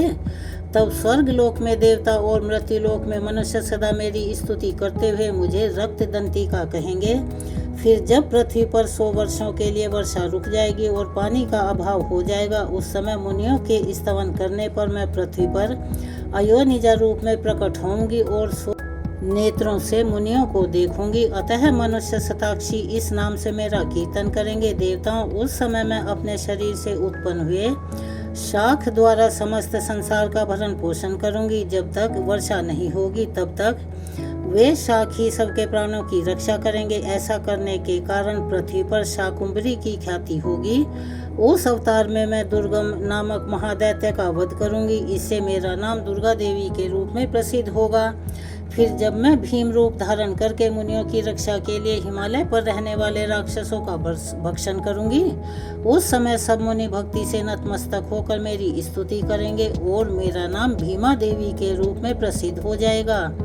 जब अरुण नामक दैत्य तीनों लोकों में भारी उपद्रव मचाएगा, तब मैं तीनों लोकों का हित करने के लिए 6 पैरों वाले असंख्य भ्रमरों का रूप धारण करके उस महादैत्य का वध करूंगी। उस समय सब लोग भ्रामरी के नाम से चारों ओर मेरी स्तुति करेंगे। इस प्रकार जब जब संसार में दानवीय बाधा उत्पन्न होगी, तब तब अवतार लेकर मैं शत्रुओं का संहार करूंगी। इस प्रकार श्री मार्कंडेय पुराण में सावर्णी मनवंतर की कथा के अंतर्गत देवी महात्म्य में देवी स्तुति नामक 11वां अध्याय यहाँ पर पूर्ण होता है। एक बार मेरे साथ प्यार से बोलिए, जय माता दी। अब हम शुरू करने जा रहे हैं 12वां अध्याय। देवी के चरित्रों के पाठ का महात्म्य। 3 नेत्रों वाली दुर्गा देवी का ध्यान करता हूँ। उनके श्रीअंगों की प्रभा बिजली के समान है। वे सिंह के कंधे पर बैठी हुई भयंकर प्रतीत होती हैं। हाथों में तलवार और ढाल लिए हुए अनेक कन्याएं उनकी सेवा में खड़ी हुई हैं।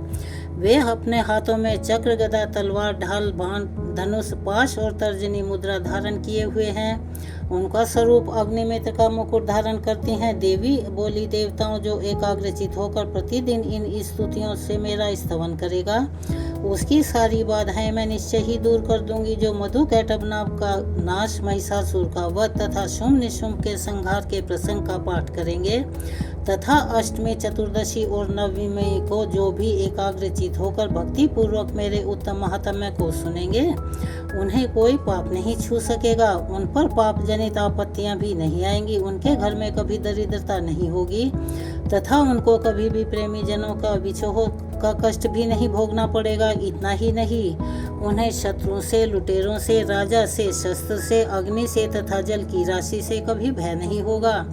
इसीलिए सबको एकाग्रचित होकर भक्ति पूर्वक मेरे इस महात्म्य को सदा पढ़ना, सुनना और दूसरों को सुनाना चाहिए। यह बहुत कल्याणकारक है। मेरा महात्म्य महामारी जनित समस्त उपद्रवों तथा आध्यात्मिक आदि तीनों प्रकारों के उत्पादों को शांत करने वाला है। मेरे जिस मंदिर में प्रतिदिन विधि पूर्वक मेरे इस महात्म्य का पाठ किया जाता है, उस स्थान को मैं कभी नहीं छोड़ती। वहाँ सदा मेरा ही विधान बना रहता है। बलिदान, पूजा, होम तथा महोत्सव के अवसर पर मेरे इस चरित्र का पूरा पाठ श्रवण करना चाहिए। ऐसा करने पर मनुष्य विधि को जानकर या बिना जाने भी मेरे लिए जो बलि, पूजा या होम आदि करेगा, उसे मैं बड़ी प्रसन्नता के साथ स्वीकार करूंगी। शरद काल में जो वार्षिक महापूजा की जाती है, उस अवसर पर जो मेरे इस महात्म्य को भक्ति पूर्वक सुनेगा, वह मनुष्य मेरे प्रसाद से सब बाधाओं से मुक्त तथा धन धान्य एवं पुत्र से संपन्न होगा। इसमें तनिक भी संदेह नहीं है। मेरे इस महात्म्य को, मेरे प्रादुर्भाव की सुंदर कथाएं तथा युद्ध में किए हुए मेरे पराक्रम सुनने से मनुष्य निर्भय हो जाता है। मेरे महात्म्य को श्रवण करने वाले पुरुषों के शत्रु स्वतः ही नष्ट हो जाते हैं। उन्हें कल्याण की प्राप्ति होती है तथा उनका कुल आनंदित रहता है। सर्वत्र शांति, कर्म से बुरे स्वप्न दिखाई देने पर तथा ग्रह जनित पीड़ा उपस्थित होने पर मेरा महात्म्य अवश्य ही सुनना चाहिए। इससे सब विघ्न तथा भयंकर ग्रह जो भी हों शांत हो जाते हैं और पीड़ाओं का भी नाश होता है और मनुष्यों द्वारा देखा हुआ दुस्वप्न शुभ स्वप्न में परिवर्तित हो जाता है। बाल ग्रहों से आक्रांत हुए बालकों के लिए यह महात्म्य शांति कारक है तथा मनुष्यों के संगठन में फूट होने पर यह अच्छी प्रकार मित्रता कराने वाला होता है। यह महात्म्य समस्त दुराचार के बलों का नाश करने वाला है। इसके पाठ मात्र से राक्षसों, भूतों और पिशाचों का नाश हो जाता है। मेरा यह सब महात्म्य मेरे सौम्य की प्राप्ति कराने वाला है।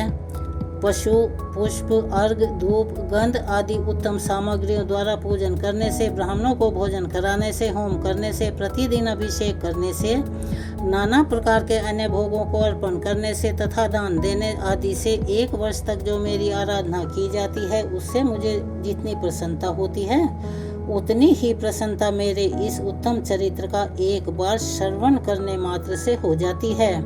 यह मातम्य श्रवण करने पर पापों को हर लेता है और आरोग्य प्रदान करता है। मेरे प्रादुर्भाव का कीर्तन समस्त भूतों से रक्षा करता है तथा मेरा युद्ध विषयक चरित्र दुष्ट दैत्यों का संहार करने वाला है। इसके श्रवण करने पर मनुष्य को शत्रु का भय नहीं रहता। देवताओं, तुमने और ब्रह्म ऋषियों ने जो मेरी स्तुतियाँ की हैं तथा ब्रह्मा जी ने जो स्तुतियाँ की हैं, वे सभी कल्याणमयी बुद्धि प्रदान करती हैं।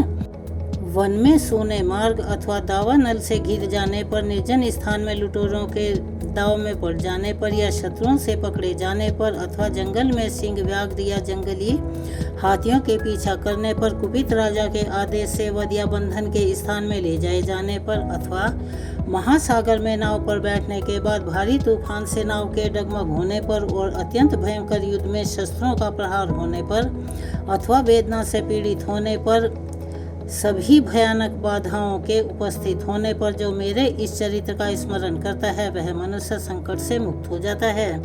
मेरे प्रभाव से सिंह आदि हिंसक जंतु नष्ट हो जाते हैं तथा लुटेरे और शत्रु भी मेरे चरित्र का याद करने मात्र से पुरुषों से दूर भागते हैं। ऋषि कहते हैं, यूं कहकर प्रचंड पराक्रम वाली भगवती चंडिका सब देवताओं के देखते ही देखते अंतर्ध्यान हो गई। फिर समस्त देवी देवता भी शत्रुओं के मारे जाने से निर्भय होकर पहले की भांति यज्ञ भाग का उपयोग करते हुए अपने अधिकार का पालन करने लगे। संसार का विध्वंस करने वाले महाभयंकर अतुल पराक्रमी देव शत्रु शुंभ तथा महाबली निशुंभ के युद्ध में देवी द्वारा मारे जाने पर शेष दैत्य पाताल लोक में चले आए। राजन, इस प्रकार भगवती अंबिका देवी नित्य होती हुई भी पुनः पुनः प्रकट होकर जगत की रक्षा करती हैं। वे इस विश्व को मोहित कर वे ही जगत को जन्म देती तथा वे ही प्रार्थना करने पर संतुष्ट होकर ज्ञान और समृद्धि प्रदान करती हैं। राजन, महाप्रलय के समय महामारी का स्वरूप धारण करने वाली वे महाकाली इस समस्त ब्रह्मांड में व्याप्त हैं। वे ही समय समय पर महामारी होती हैं और वे ही स्वयं अजन्मा होती है। वे भी षष्ठी के रूप में प्रकट होती हैं। वे सनातनी देवी ही समस्त अनुसार संपूर्ण भूतों की रक्षा करती हैं। मनुष्यों के अभ्युदय के समय वे ही घर में लक्ष्मी के रूप में स्थित हो उन्नति प्रदान करती हैं और वे ही अभाव के समय दरिद्रता बनकर विनाश का कारण बनती हैं। पुष्प, धूप, गंध आदि से पूजन करके उनकी स्तुति करने पर वे धन, पुत्र, धार्मिक बुद्धि तथा उत्तम गति प्रदान करती हैं। इस प्रकार श्री मार्कंडेय पुराण में सावर्ण मनवंतर की कथा के अंतर्गत देवी महात्म्य में फलस्तुति नामक 12वां अध्याय यहाँ पर पूर्ण हुआ। एक बार मेरे साथ प्यार से बोलिए, दुर्गा देवी माता की जय। अब हम आपको सुनाने जा रहे हैं दुर्गा सप्तशती का अध्याय 13वां, जिसमें जो उदय काल के सूर्यमंडल की सी कांति धारण करने वाली हैं, जिनकी 4 भुजाएं और 3 नेत्र हैं तथा जो अपने हाथों में पाश, अंकुश, वर एवं अभय की मुद्रा धारण किए रहती हैं, उन शिवा देवी का मैं ध्यान करता हूँ। ऋषि कहते हैं, राजन, इस प्रकार मैंने तुमसे देवी के उत्तम महात्म्य का वर्णन किया। जो इस जगत को धारण करती हैं, उन देवी का ऐसा ही प्रभाव है। वे ही विद्या अर्थात ज्ञान उत्पन्न करती हैं। भगवान विष्णु की माया रूपा उन भगवती के द्वारा ही तुम यह वैश्य तथा अन्य विवेकी जन मोहित होते हैं, मोहित होते हुए तथा आगे भी मोहित होते रहेंगे। महाराज, तुम इन्हीं परमेश्वरी की शरण में जाओ। आराधना करने पर वे ही मनुष्यों को भोग, स्वर्ग तथा मोक्ष प्रदान करती हैं। मार्कंडेय जी कहते हैं, मेधा मुनि के यह वचन सुनकर राजा सुरत ने उत्तम व्रत का पालन करने वाले उन महाभाग महर्षि को प्रणाम किया। वे अत्यंत ममता और राज्य अपहरण से बहुत खिन्न हो चुके थे। महामुनि इसीलिए विरक्त होकर वे राजा तथा वैश्य तत्काल तपस्या को चले गए और वे जगदम्बा के दर्शन करने के लिए नदी के तट पर रहकर तपस्या करने लगे। वे वैश्य उत्तम देवी सूक्त का जप करते हुए तपस्या में प्रवृत्त हुए। दोनों नदी के तट पर देवी की मिट्टी की मूर्ति बनाकर पुष्प, धूप और हवन आदि के द्वारा उनकी आराधना करने लगे। उन्होंने पहले तो आहार को धीरे धीरे कम किया, फिर बिल्कुल निराहार रहकर देवी में ही मन लगाए हुए एकाग्रता पूर्वक उनका चिंतन आरंभ किया। वे दोनों अपने शरीर के रक्त से पोषित बलि देते हुए लगातार 3 वर्ष तक संयम पूर्वक आराधना करते रहे। इस पर प्रसन्न होकर जगत को धारण करने वाली चंडिका देवी ने प्रत्यक्ष प्रकट होकर कहा। देवी बोली, राजन तथा अपने कुल को आनंदित करने वाले वैश्य, तुम लोग जिस वस्तु की अभिलाषा रखते हो, यानी कि तुम्हारी इच्छा हो, वह मुझसे मांग लो। मैं संतुष्ट हूँ, अतः तुम्हें वह सब कुछ दे दूंगी। और जो जन्म में नष्ट न होने वाला राज्य मांगा तथा इस जन्म में भी शत्रुओं की सेना को बलपूर्वक नष्ट करके पुनः अपना राज्य प्राप्त कर लेने का वरदान मांगा। वैश्य का चित्त संसार की ओर से खिन्न एवं विरक्त हो चुका था और वे बड़े बुद्धिमान थे, अतः उस समय उन्होंने ममता और अहम रूप आसक्ति का नाश करने वाला ज्ञान मांगा। देवी बोली, राजन, तुम थोड़े ही दिनों में शत्रुओं को मारकर अपना राज्य प्राप्त कर लोगे। अब वहाँ तुम्हारा राज्य स्थिर रहेगा। फिर मृत्यु के पश्चात तुम भगवान विवस्वान अर्थात सूर्य के अंश से जन्म लेकर इस पृथ्वी पर सावर्णी मनु के नाम से विख्यात हो गए। वैश्य, तुमने भी जिस वर को मुझसे प्राप्त करने की इच्छा जाहिर की है, मैं उसे देती हूँ। तुम्हें मोक्ष के लिए ग्राम प्राप्त होगा। मार्कंडेय जी कहते हैं, इस प्रकार उन दोनों को मनोवांछित वरदान देकर तथा उनके द्वारा भक्ति पूर्वक अपनी स्तुति सुनकर देवी अंबिका वहां से अंतर्ध्यान हो गई। इस तरह देवी से वरदान पाकर अक्षत्रियों में श्रेष्ठ सुरत सूर्य से जन्म लेकर सावर्णी नामक मनु होंगे। श्री मार्कंडेय पुराण में सावर मनवंतर की कथा के अंतर्गत देवी महात्म्य में सूरत और वैश्य के वरदान का नामक यह 13वां अध्याय यहाँ पर संपूर्ण हुआ। इस प्रकार दुर्गा सप्तशती के सभी 13 अध्यायों का पाठ संपूर्ण हुआ। एक बार मेरे साथ प्यार से बोलिए, जयकारा शेरा वालिदा बोल साचे दरबार की जय। यह थे दुर्गा सप्तशती के 13 अध्याय। आपको कैसे लगे? हमें उम्मीद है ये वीडियो आपको पसंद आएगी। अगर वीडियो पसंद आए तो आप सभी से अनुरोध है कि अगर आप चैनल पर नए हैं तो चैनल को सब्सक्राइब कीजिए, वीडियो को लाइक कीजिए, ज़्यादा से ज़्यादा शेयर कीजिए, बेल आइकन को भी अवश्य ही दबाएं।